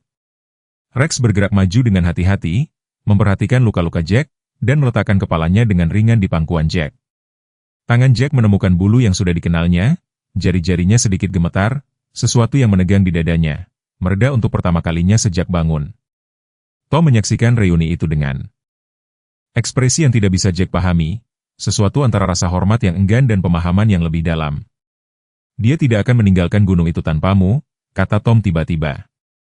"Harus menggendongnya sebagian jalan setelah mereka menerbangkanmu, dia melawanku sepanjang waktu." Jack menatap mata pria yang lebih tua itu, tidak menemukan permusuhan sebelumnya. "Terima kasih," katanya sederhana, "karena telah mengikutinya, karena telah merawatnya." Tom bergerak dengan tidak nyaman.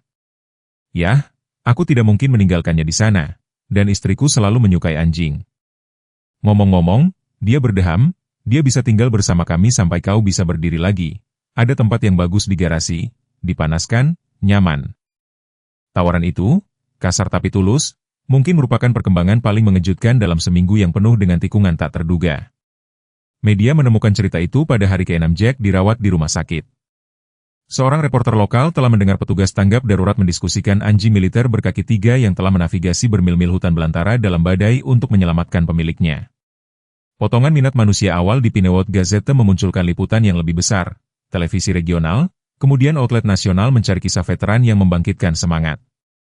Jack menolak semua permintaan wawancara, tetapi tidak dapat mencegah narasi itu menyebar. Anjing pahlawan selamatkan prajurit yang terluka. Staf rumah sakit mulai memperlakukannya dengan penghormatan halus yang membuatnya sangat tidak nyaman. Apa yang dilihat publik sebagai kepahlawanan, Jack akui sebagai keputusasaan.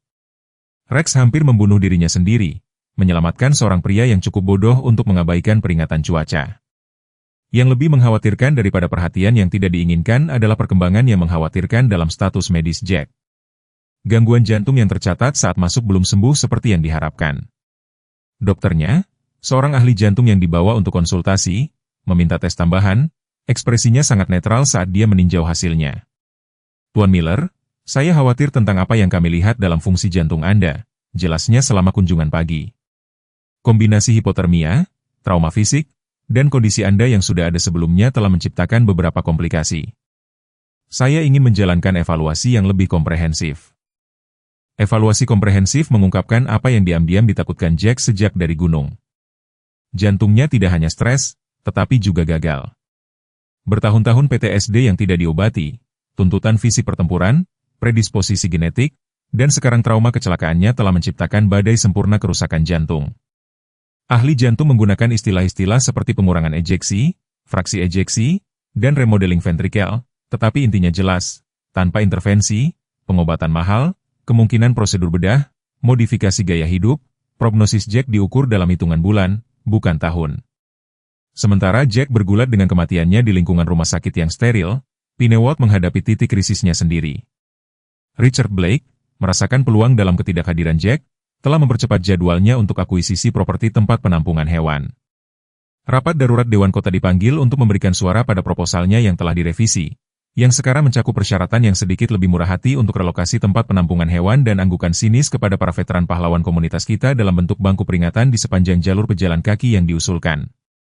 Margaret menghadiri pertemuan itu, berniat untuk meminta penundaan sampai Jack dapat berpartisipasi. Dia menemukan pusat komunitas dipenuhi di luar kapasitas. Blake memimpin podium dengan visual proyeksi ekonomi yang apik. Para pendukung tempat penampungan hewan tampaknya kalah jumlah oleh kepentingan bisnis dan pemilik properti yang ingin meningkatkan penilaian. Tom Wilson, yang secara mencolok tidak berada di sisi Blake, menyelinap ke kursi di samping Margaret. "Ini tidak terasa benar, mendorong ini sementara Miller terbaring sakit," gumamnya. Pertobatannya belum selesai. Tom masih percaya pembangunan diperlukan untuk masa depan Pinewood, tetapi oportunisme Blake telah merusak dukungannya. Pemungutan suara dilanjutkan meskipun ada keberatan Margaret, yang menghasilkan persetujuan sementara untuk proposal Blake yang menunggu peninjauan akhir bulan berikutnya. Tempat penampungan hewan diberi waktu 90 hari untuk mengamankan pengaturan alternatif sebelum konstruksi dimulai. Direktur Hope Haven, seorang wanita lelah yang telah berjuang dalam pertempuran ini terlalu sering di terlalu banyak kota, tampak pasrah. Kami akan mencari tahu, katanya kepada Margaret sesudahnya. Kami selalu melakukannya, tetapi saya khawatir tentang hewan yang harus kami tolak sementara waktu. Hewan-hewan itu, seperti yang tidak perlu dia tambahkan, yang tidak dapat diadopsi yang membutuhkan waktu dan keadaan khusus untuk menemukan orang-orang mereka. Jack menerima berita tentang pemungutan suara tempat penampungan hewan dengan ketenangan yang mengganggu. Sebenarnya, fokusnya telah menyempit pada masalah yang lebih mendesak, nyeri di dadanya yang tidak dapat diatasi sepenuhnya oleh obat-obatan, kelemahan yang tumbuh di tubuhnya, percakapan sulit dengan staf medis tentang kualitas hidup dan arahan lanjutan. Ketika Margaret berkunjung, mengemukakan perkembangan tentang upaya masyarakat untuk menantang proposal Blake, Jack mendengarkan dengan sopan, tetapi tanpa keterlibatannya sebelumnya. Mungkin ini yang terbaik, katanya pada satu titik. Kemajuan terjadi, segala sesuatu berubah, orang-orang pergi. Pengunduran diri dalam suaranya membuatnya lebih khawatir daripada kemarahan. Pukulan terakhir datang selama minggu ketiga Jack dirawat di rumah sakit. Tom telah membawa Rex untuk kunjungan rutinnya, dan anjing itu menunjukkan peningkatan energi yang nyata, meskipun masih sangat tenang. Dokter hewan yang dikonsultasikan muncul di tengah kunjungan, meminta untuk berbicara dengan kedua pria itu secara pribadi. Ekspresinya mempersiapkan mereka untuk berita yang tidak menyenangkan. Dia menemukan masa selama pemeriksaan Rex, kanker stadium lanjut yang telah bermetastasis ke seluruh perutnya. Ini menjelaskan gejala-gejalanya sebelumnya, jelasnya dengan lembut. Tempat penampungan hewan mungkin telah memperhatikan penurunan kesehatan, tetapi menghubungkannya dengan usia dan cederanya. Sebagian besar organisasi penyelamat hewan tidak mampu melakukan diagnostik komprehensif untuk setiap hewan. Prognosisnya sangat familiar bagi Jack, bulan, bukan tahun. Perawatan agresif mungkin membeli waktu, tetapi dengan mengorbankan kualitas hidup. Rex, seperti pawangnya, hidup dengan waktu pinjaman. Jack menyerap informasi ini dengan keterasingan aneh yang telah menjadi ciri khas hari-harinya baru-baru ini, sementara Tom secara mengejutkan berjuang secara kasat mata dengan emosi. Bukankah ada sesuatu? Dia memulai, tetapi dokter hewan menggelengkan kepalanya dengan ramah. Kita bisa membuatnya nyaman. Itu hadiah terbaik. Sekarang, ketika mereka sendirian lagi, Rex masih meletakkan kepalanya di pangkuan Jack, Tom berbicara dengan ketidakpastian yang tidak biasa. Apa yang akan kau lakukan? Jack menunduk menatap Rex, yang balas menatap dengan kepercayaan mantap yang telah menjadi batu penjuru dari kehidupan yang telah dibangunnya kembali. Pada saat itu kejelasan kembali, bukan tentang kelangsungan hidup tetapi tujuan. Bawa dia pulang, kata Jack, suaranya lebih kuat dari yang sudah berminggu-minggu. Berapapun waktu yang tersisa, kita akan menghabiskannya bersama di tempat kita seharusnya berada. Kabin itu tampak lebih kecil setelah berminggu-minggu di rumah sakit, sudut-sudut yang sudah dikenalnya sekarang dibayangi oleh kesadaran baru tentang kematian. Jack menavigasi. Ruang itu dengan kerup, kakinya masih terbungkus penyangga. Setiap gerakan diukur terhadap cadangan energi yang semakin menipis. Rex tetap dekat, langkahnya diperlambat oleh penyakit, tetapi perhatiannya pada kebutuhan Jack tidak goyah. Mereka menetapkan rutinitas baru, jadwal pengobatan untuk keduanya, jalan-jalan yang lebih pendek di sepanjang sungai, malam yang tenang di dekat kompor kayu. Margaret berkunjung setiap hari pada awalnya, secara bertahap mengurangi kunjungannya saat Jack menunjukkan kemampuannya untuk mengelola. Tom Wilson, yang mengejutkan semua orang, muncul secara teratur dengan bahan makanan atau kayu bakar, tinggal untuk percakapan singkat dan canggung yang perlahan-lahan berkembang menjadi sesuatu yang mendekati persahabatan. Reaksi masyarakat terhadap kepulangan Jack tidak terduga. Tetangga yang sebelumnya menjaga jarak sekarang mampir dengan casserole atau tawaran bantuan. Veteran dari kota-kota sekitar melakukan ziarah untuk bertemu dengan pasangan itu, yang ceritanya telah menyebar melalui jaringan mereka. Jack menerima perhatian ini dengan keanggunan yang enggan, menyadari bahwa menolaknya akan menyakiti Rex, yang berseri-seri dengan jelas selama interaksi ini meskipun kondisinya melemah.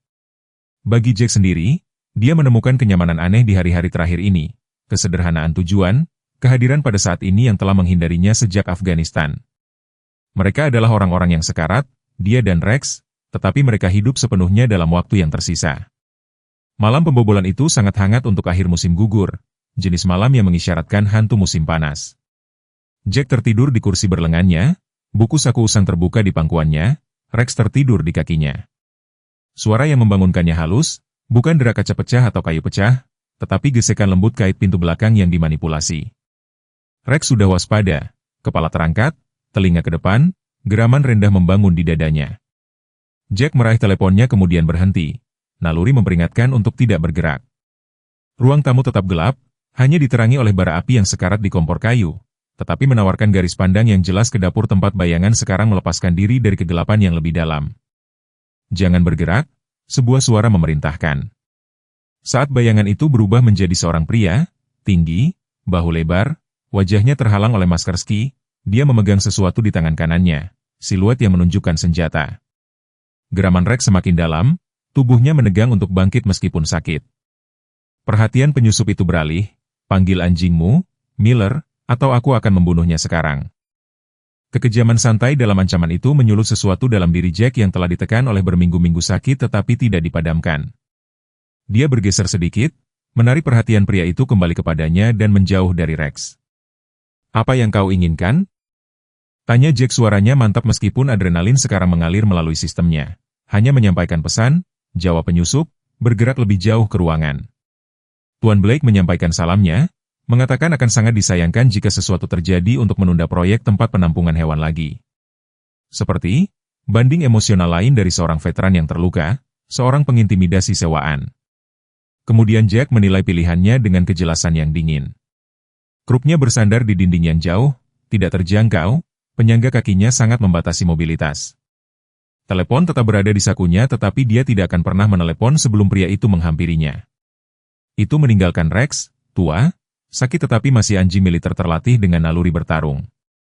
Seolah membaca pikirannya, Rex telah memulai reposisi strategis yang lambat, perut rendah ke tanah, menggunakan meja kopi untuk perlindungan parsial. Blake akan mendapatkan pembangunannya, kata Jack, dengan sengaja, menjaga nada suaranya tetap percakapan, membeli detik. Aku tidak melawan pertempuran itu lagi. Penyusup itu tertawa, suara tanpa humor. Ya, dia ingin memastikan itu tetap seperti itu. Tidak ada yang pribadi, hanya bisnis. Dia bergerak lebih dekat, senjata sekarang terlihat jelas pisau berburu yang menangkap pantulan oranye kusam dari kompor kayu. Jack menegang, mempersiapkan diri untuk apapun yang mungkin terjadi selanjutnya, ketika Rex membuat keputusannya dengan lonjakan kekuatan yang menentang kondisinya. German Shepherd meluncurkan dirinya ke arah penyusup, menargetkan lengan senjata dengan presisi militer. Apa yang terjadi selanjutnya adalah kekacauan, teriakan kaget pria itu, geraman Rex, suara tubuh bertabrakan dengan furnitur. Jack berjuang untuk tegak, meraih poker perapian untuk dukungan dalam pertahanan. Penyusup telah meremehkan pelatihan Rex. Meskipun usia dan penyakit, anjing itu mempertahankan cengkeramannya pada lengan pria itu, memaksanya untuk menjatuhkan pisau. Tetapi fisika dan kesehatan bekerja melawan Rex. Pria itu lebih berat secara signifikan dan kanker telah melemahkan otot-otot yang pernah mampu menjatuhkan kombatan bersenjata. Jack melihat saat kekuatan Rex mulai gagal, melihat tangan bebas penyusup membentuk kepalan tangan, bersiap untuk memukul sisi anjing yang terluka. Pintu kabin terbuka sebelum pukulan bisa mendarat. Tom Wilson berdiri di pintu masuk, senapan diangkat ekspresi, gemuruh, menjauh dari mereka, dia memerintahkan, suara rendah, mematikan. Penyusup membeku, menilai ancaman baru ini. Rex mempertahankan cengkeramannya, gemetar sekarang karena kelelahan. Ini bukan urusanmu, orang tua, gerutu penyusup. Tanggapan Tom adalah untuk mengisi ruangan, suaranya sangat keras di kabin. Di lantai, tangan di tempat yang bisa saya lihat, atau saya akan memberimu lubang pernapasan lain. Sesuatu dalam suara Tom, kepastian mutlak, mungkin meyakinkan pria itu. Dia perlahan menurunkan dirinya, Rex akhirnya melepaskan lengannya tetapi tetap dalam posisi penjaga meskipun sisi-sisinya terengah-engah. Kemudian, setelah Sheriff Davis membawa penyusup itu pergi dengan janji tuntutan serius, setelah seorang teman dokter hewan Tom memeriksa Rex dan memberikan obat penghilang rasa sakit untuk cedera yang baru diperparah, Jack dan Tom duduk di tangga beranda dalam keheningan yang lelah. Bagaimana kau tahu? Akhirnya Jack bertanya. Tom menatap ke dalam kegelapan untuk waktu yang lama sebelum menjawab. Sudah mengawasi tempatmu, melihat sebuah truk asing diparkir di jalan layanan sebelumnya. Sepertinya layak untuk diperiksa, dia berhenti. Juga, Blake memecatku minggu lalu. Kami memiliki perbedaan pendapat tentang metodenya. Jack menyerap informasi ini dengan sedikit kejutan. Tom telah menjadi pendukung lokal terkuat Blake, koneksinya dengan komunitas. Mengapa perubahan hati? Tangan Tom menegang di lututnya, buku-buku jari memutih, karena saya menyadari saya telah menyalahkan orang yang salah untuk waktu yang sangat lama. Dia menarik napas dalam-dalam. Putraku Daniel. Dia bertugas di bawah komandomu di Afghanistan. Nama itu menghantam Jack seperti dampak fisik. Daniel Wilson, 23, spesialis komunikasi, salah satu dari 3 yang tidak berhasil keluar dari penyergapan, salah satu wajah yang menghantui mimpi Jack. Aku tahu, kata Jack pelan. Tom menatapnya tajam. Kau tahu siapa aku? Selama ini? Jack mengangguk. Foto putramu di rapi-rapianmu, aku melihatnya pertama kali. Kau mengundangku masuk, apa yang tidak dia katakan, bagaimana pengakuan telah membanjirinya dengan rasa malu, bagaimana dia hampir berbalik dan segera pergi, bagaimana hanya kehadiran Rex yang mantap yang memungkinkannya untuk tinggal. Tawa Tom tidak mengandung humor. Dan di sini aku telah memperlakukanmu seperti sampah, menyalahkanmu atas kematiannya, dan kau tahu persis siapa aku. Dia menggelengkan kepalanya. Daniel biasa menulis tentangmu, kau tahu, mengatakan kau adalah perwira terbaik yang pernah dia layani, bahwa kau peduli dengan anak buahmu. Jack menatap tangannya, tidak dapat menatap mata Tom. Aku gagal pada mereka, gagal padanya. Tom terdiam untuk waktu yang lama. Daniel pernah bercerita tentang unit ke-9, bagaimana mereka akan berjalan di pond, bagaimana mereka menyelamatkan pasukannya berkali-kali dari IT, mengatakan anjing-anjing itu adalah pahlawan sejati. Dia melihat ke arah tempat Rex berbaring, tidur tepat di dalam pintu. Butuh waktu sampai sekarang untuk memahami apa yang dia maksud. Anjing itu bersedia mati untukmu malam ini, sama seperti Daniel bersedia mati untuk saudara-saudaranya. Suara Tom sedikit pecah. Aku telah menghabiskan bertahun-tahun marah pada hal-hal yang salah. Padamu karena selamat ketika anakku tidak, di kota ini karena melanjutkan hidup sementara aku tetap terjebak. Bahkan pada anjing sialan itu karena mengingatkanku tentang apa yang Daniel cintai tentang dinas militer. Mereka duduk dalam keheningan saat cahaya bulan menyebar di halaman. Akhirnya Tom berbicara lagi, suaranya lebih mantap. Blake menyewa preman itu, aku yakin itu tipe yang sama yang dia bawa masuk untuk meyakinkan pemilik properti yang enggan di kota-kota lain, dia berdiri keputusan yang jelas dalam posturnya. Aku akan pergi ke Dewan besok.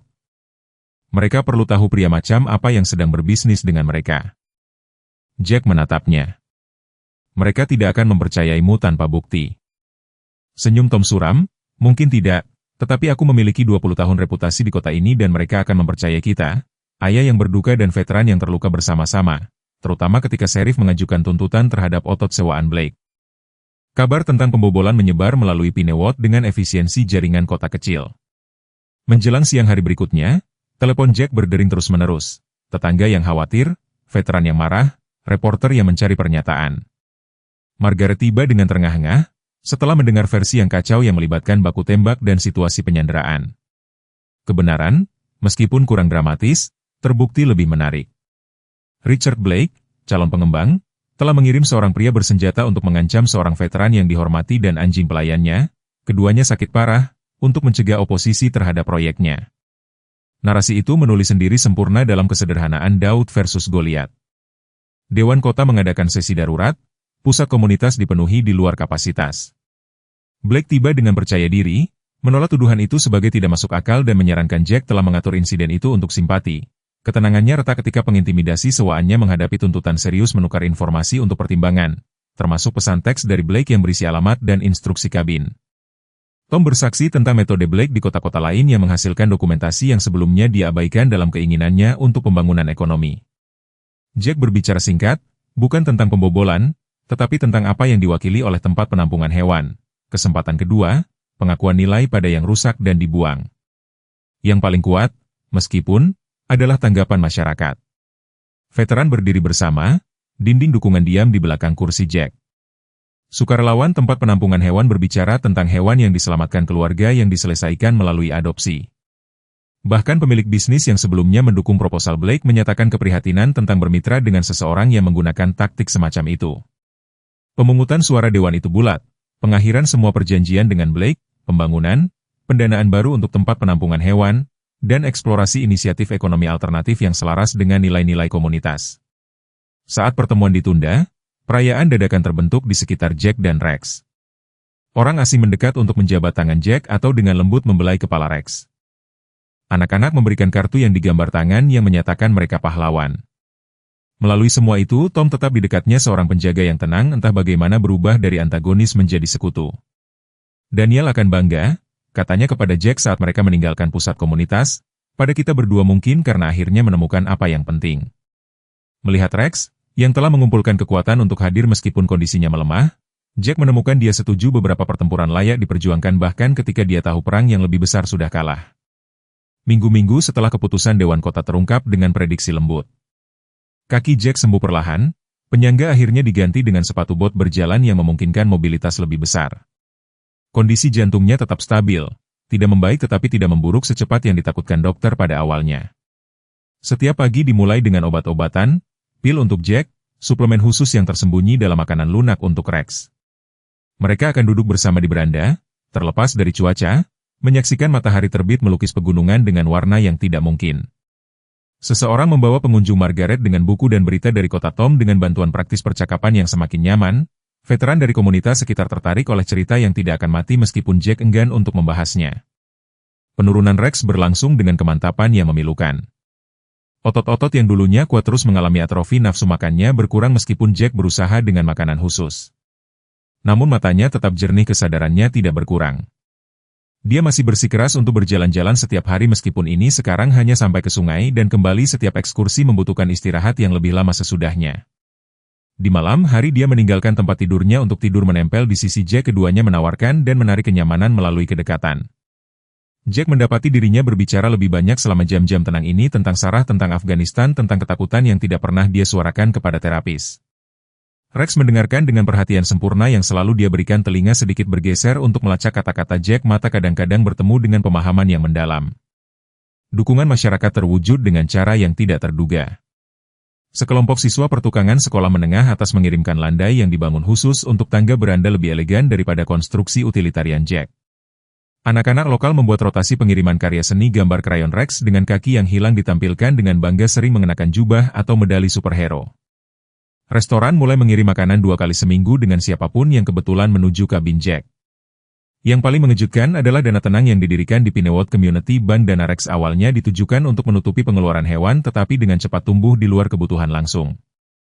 Tom Wilson menjadi kehadiran sehari-hari, kecanggungannya yang awalnya di sekitar Jack berkembang menjadi sesuatu yang menyerupai persahabatan. Mereka jarang berbicara tentang Daniel secara langsung tetapi ingatannya hidup di ruang antara percakapan mereka dalam cerita Tom tentang perjalanan memancing masa kecil dalam referensi sesekali Jack ke latihan-pelatihan yang telah mengungkapkan karakter. Suatu malam saat mereka duduk menyaksikan Rex tertidur di sepetak matahari yang terlambat, Tom berdeham dengan keraguan yang tidak biasa. "Aku sedang berpikir," dia memulai. "Rumahku punya semacam apartemen terpisah di belakang setelah Sarah meninggal. Kau tahu, tidak pernah terlalu sering digunakan. Tapi di sana ada segalanya. Kamar tidur, kamar mandi, dapur kecil, di lantai dasar, tanpa tangga, dekat dengan kota." Dia menatap kopinya dengan sangat serius. "Mungkin akan lebih mudah daripada kabin ini, mengingat musim dingin akan datang untuk kalian berdua." Jack menyadari tawaran itu apa adanya. Bukan amal, tapi penebusan dosa, sebuah upaya untuk menyeimbangkan raca yang tidak akan pernah bisa benar-benar seimbang. Dia mempertimbangkan untuk menolak, naluri untuk mandiri masih kuat meskipun sudah terjadi banyak hal. Tapi melihat Rex kesulitan mencari posisi yang nyaman untuk tubuhnya yang semakin lemah, Jack mengakui bahwa harga diri adalah kemewahan yang tidak mampu dibeli oleh kenyamanan temannya. "Kita perlu memasang beberapa peralatan khusus," katanya akhirnya, "untuk mobilitas Rex," dan aku mendengkur. Senyum Tom muncul dengan cepat, merasa lega. "Istriku juga begitu, jodoh yang serasi." Mereka pindah pada minggu berikutnya. Sebuah iring-iringan truk kecil membawa barang-barang sederhana milik Jack ke properti Wilson. Apartemen itu persis seperti yang dijelaskan. 1 tingkat, mudah diakses, dimodernisasi dengan mempertimbangkan kebutuhan Ibu Sarah. Sebelum meninggal, Rex menjelajahi ruangan itu dengan perhatian yang cermat, akhirnya menetap di sepetak sinar matahari dekat jendela besar yang menghadap halaman luas milik Tom. Malam itu, istri Tom, Ellen, menyajikan makan malam untuk mereka semua di rumah utama.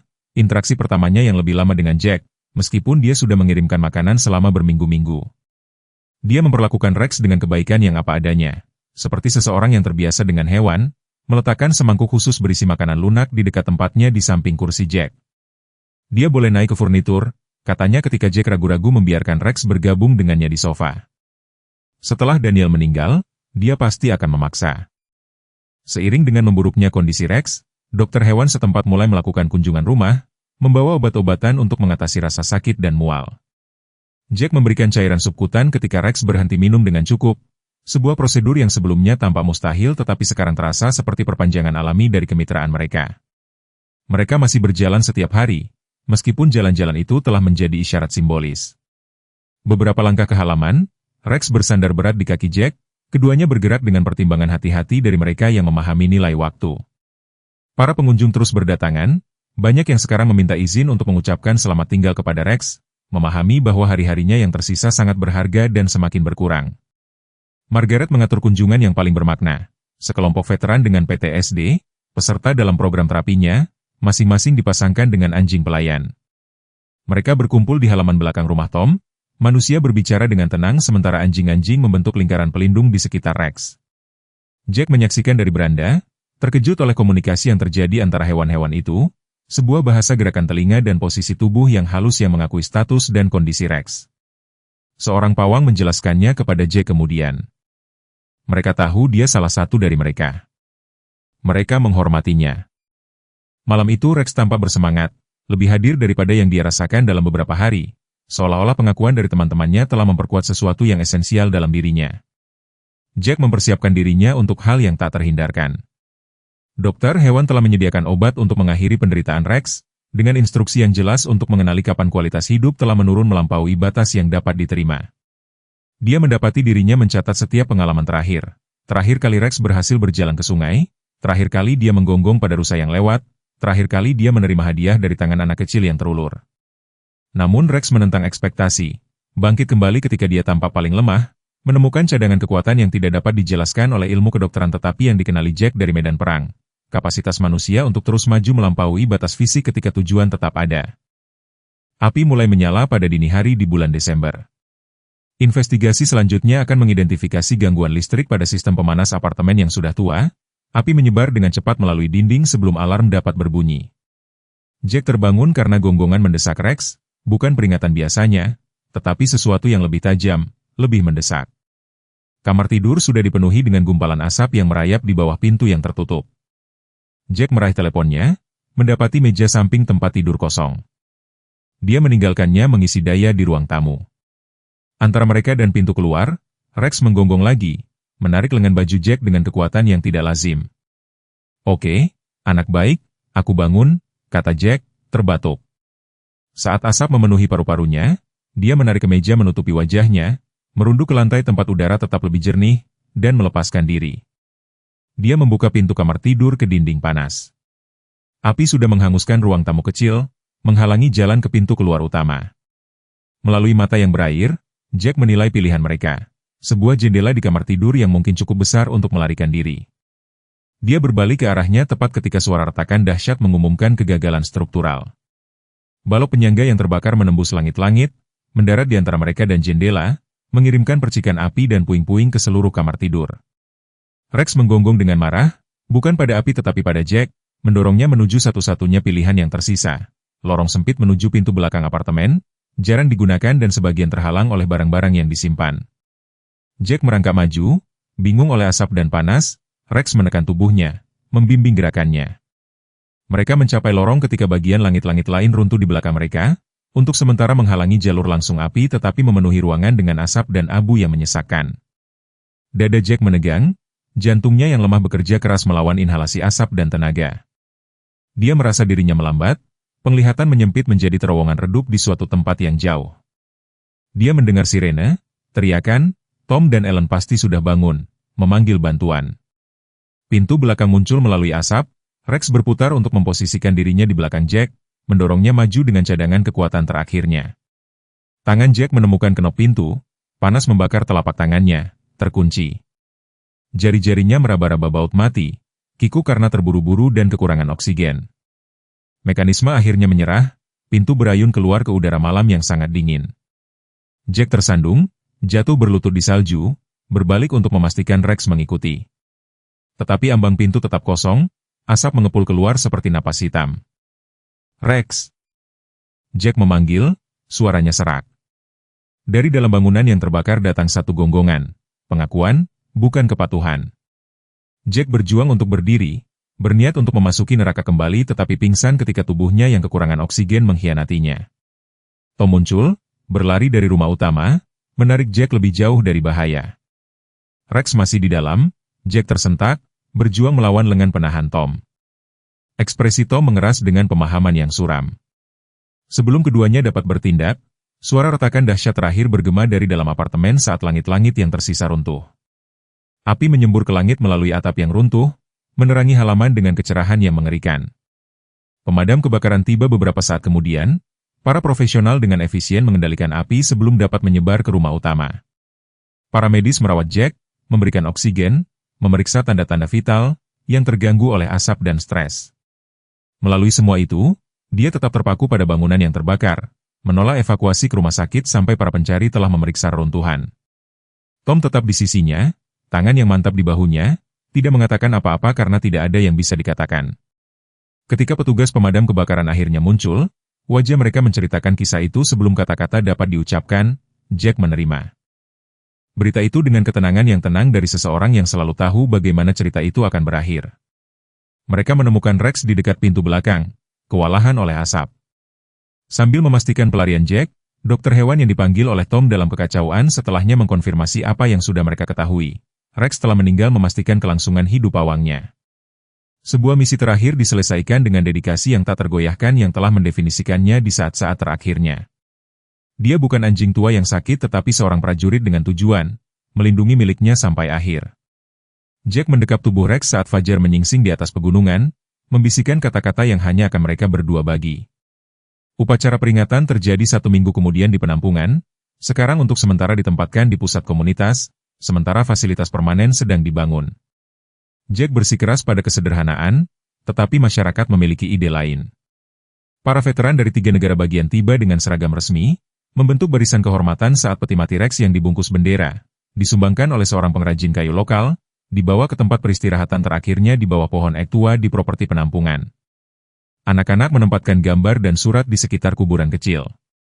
Wali kota, yang sebelumnya ragu-ragu dalam dukungannya untuk penampungan, menyampaikan pidato yang sangat emosional tentang pengabdian dan kesetiaan. Jack duduk diam sepanjang waktu, Tom dan Margaret mengapitnya seperti penjaga, tangan Ellen kadang-kadang meremas tangannya ketika emosi mengancam akan meluap. Yang paling luar biasa adalah pengumuman yang dibuat selama kebaktian. Dana Rex telah tumbuh secara eksponensial, sumbangan masyarakat dilengkapi oleh organisasi veteran dan kontributor pribadi yang telah mengikuti kisah mereka. Dana tersebut akan mendukung pembangunan fasilitas penampungan baru yang diperluas dengan sayap khusus untuk rehabilitasi anjing pekerja dan layanan adopsi khusus untuk para veteran. Bangunan pertama akan menyandang nama Rex. Pusat pelatihan akan didedikasikan untuk mengenang Daniel Wilson. Jack merasa dirinya dipanggil untuk berbicara, berdiri dengan susah payah, masih lemah karena inhalasi asap dan kelelahan emosional. Rex akan membenci semua keributan ini, dia memulai, memancing tawa lembut, tetapi dia akan mengerti apa yang sebenarnya Anda hormati. Ikatan antara mereka yang melayani, manusia atau anjing, janji bahwa tidak seorang pun tertinggal. Keajaiban medis datang tanpa penjelasan. Pemeriksaan lanjutan setelah kebakaran mengungkapkan peningkatan tak terduga dalam fungsi jantung Jack, bukan pemulihan total, tetapi cukup signifikan untuk merevisi prognosisnya dari bulan menjadi berpotensi tahun. Dokternya menghubungkan perubahan itu dengan penyesuaian pengobatan baru-baru ini. Jack secara pribadi mencurigai sesuatu yang lebih dalam, seolah-olah Rex telah memberinya bukan hanya penyelamatan fisik tetapi sebagian dari kekuatan hidupnya sendiri. Dia menyimpan teori ini untuk dirinya sendiri, mengetahui bagaimana kedengarannya bagi orang lain, tetapi merasakan kebenarannya di saat-saat tenang ketika kesedihan cukup terangkat untuk memungkinkan rasa syukur. Musim semi tiba dengan desakan lembut, es surut dari sungai yang mengalir di belakang properti Tom dan Ellen. Jack tetap berada di kamar tamu mereka setelah kebakaran. Awalnya karena kebutuhan tetapi semakin karena pilihan, karena persahabatan yang mustahil dengan komandan putranya semakin dalam menjadi ikatan keluarga. Bangunan baru penampungan, yang menjulang dengan mantap di tepi kota, sebuah bukti kemauan masyarakat dan kekuatan sebuah kisah yang menolak untuk memudar.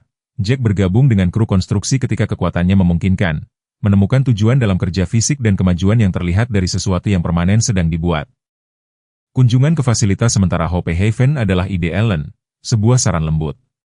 1 tahun setelah kebaktian peringatan Rex, mereka memiliki kedatangan baru. Kurasa kau harus bertemu dengannya, katanya saat sarapan, nadanya sangat santai.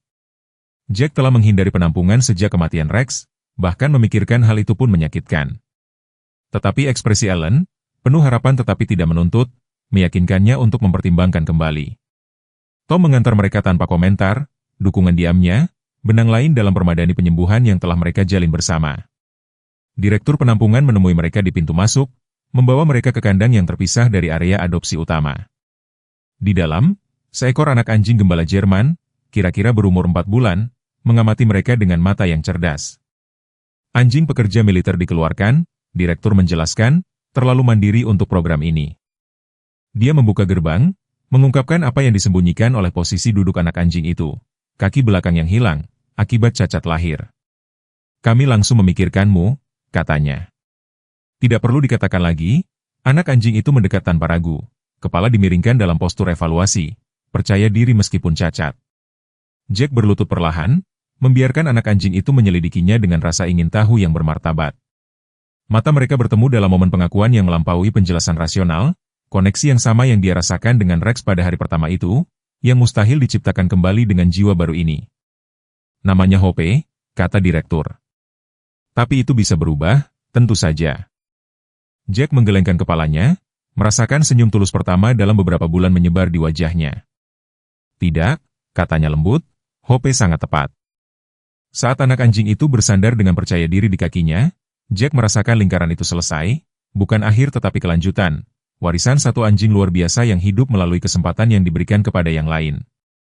Pada saat itu dia mengerti untuk apa Rex benar-benar menyelamatkannya, bukan hanya untuk bertahan hidup tetapi untuk memulai lagi. Hidup tidak selalu memberi kita kesempatan kedua, tetapi ketika itu terjadi, mereka sering datang dari tempat yang tidak terduga. Perjalanan Jack dan Rex mengingatkan kita bahwa penyembuhan tidak ditemukan dalam melupakan luka kita, tetapi dalam membaginya dengan seseorang yang mengerti tanpa kata-kata. Bagi kita yang telah menghadapi badai kehidupan, kehilangan, kesedihan, penyakit, penyesalan, hadiah terbesar mungkin adalah menemukan seseorang yang melihat bekas luka kita bukan sebagai kerusakan tetapi sebagai bukti kelangsungan hidup. Kita semua membawa luka yang tidak terlihat, beberapa dari medan perang yang jauh, yang lain dari pertempuran sunyi yang terjadi di kamar rumah sakit atau rumah kosong. Tetapi seperti Rex, dengan 3 kaki dan semangat yang tak tergoyahkan, nilai kita tidak berkurang oleh apa yang telah kita hilangkan.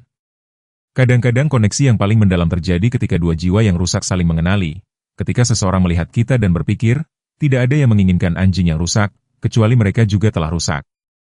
Ingatlah bahwa tidak pernah terlambat untuk sembuh, untuk memaafkan, untuk memulai lagi, dan kadang-kadang tujuan terbesar kita ditemukan dalam memberi jiwa lain kesempatan kedua yang pernah kita butuhkan. Saya harap Anda menikmati cerita hari ini.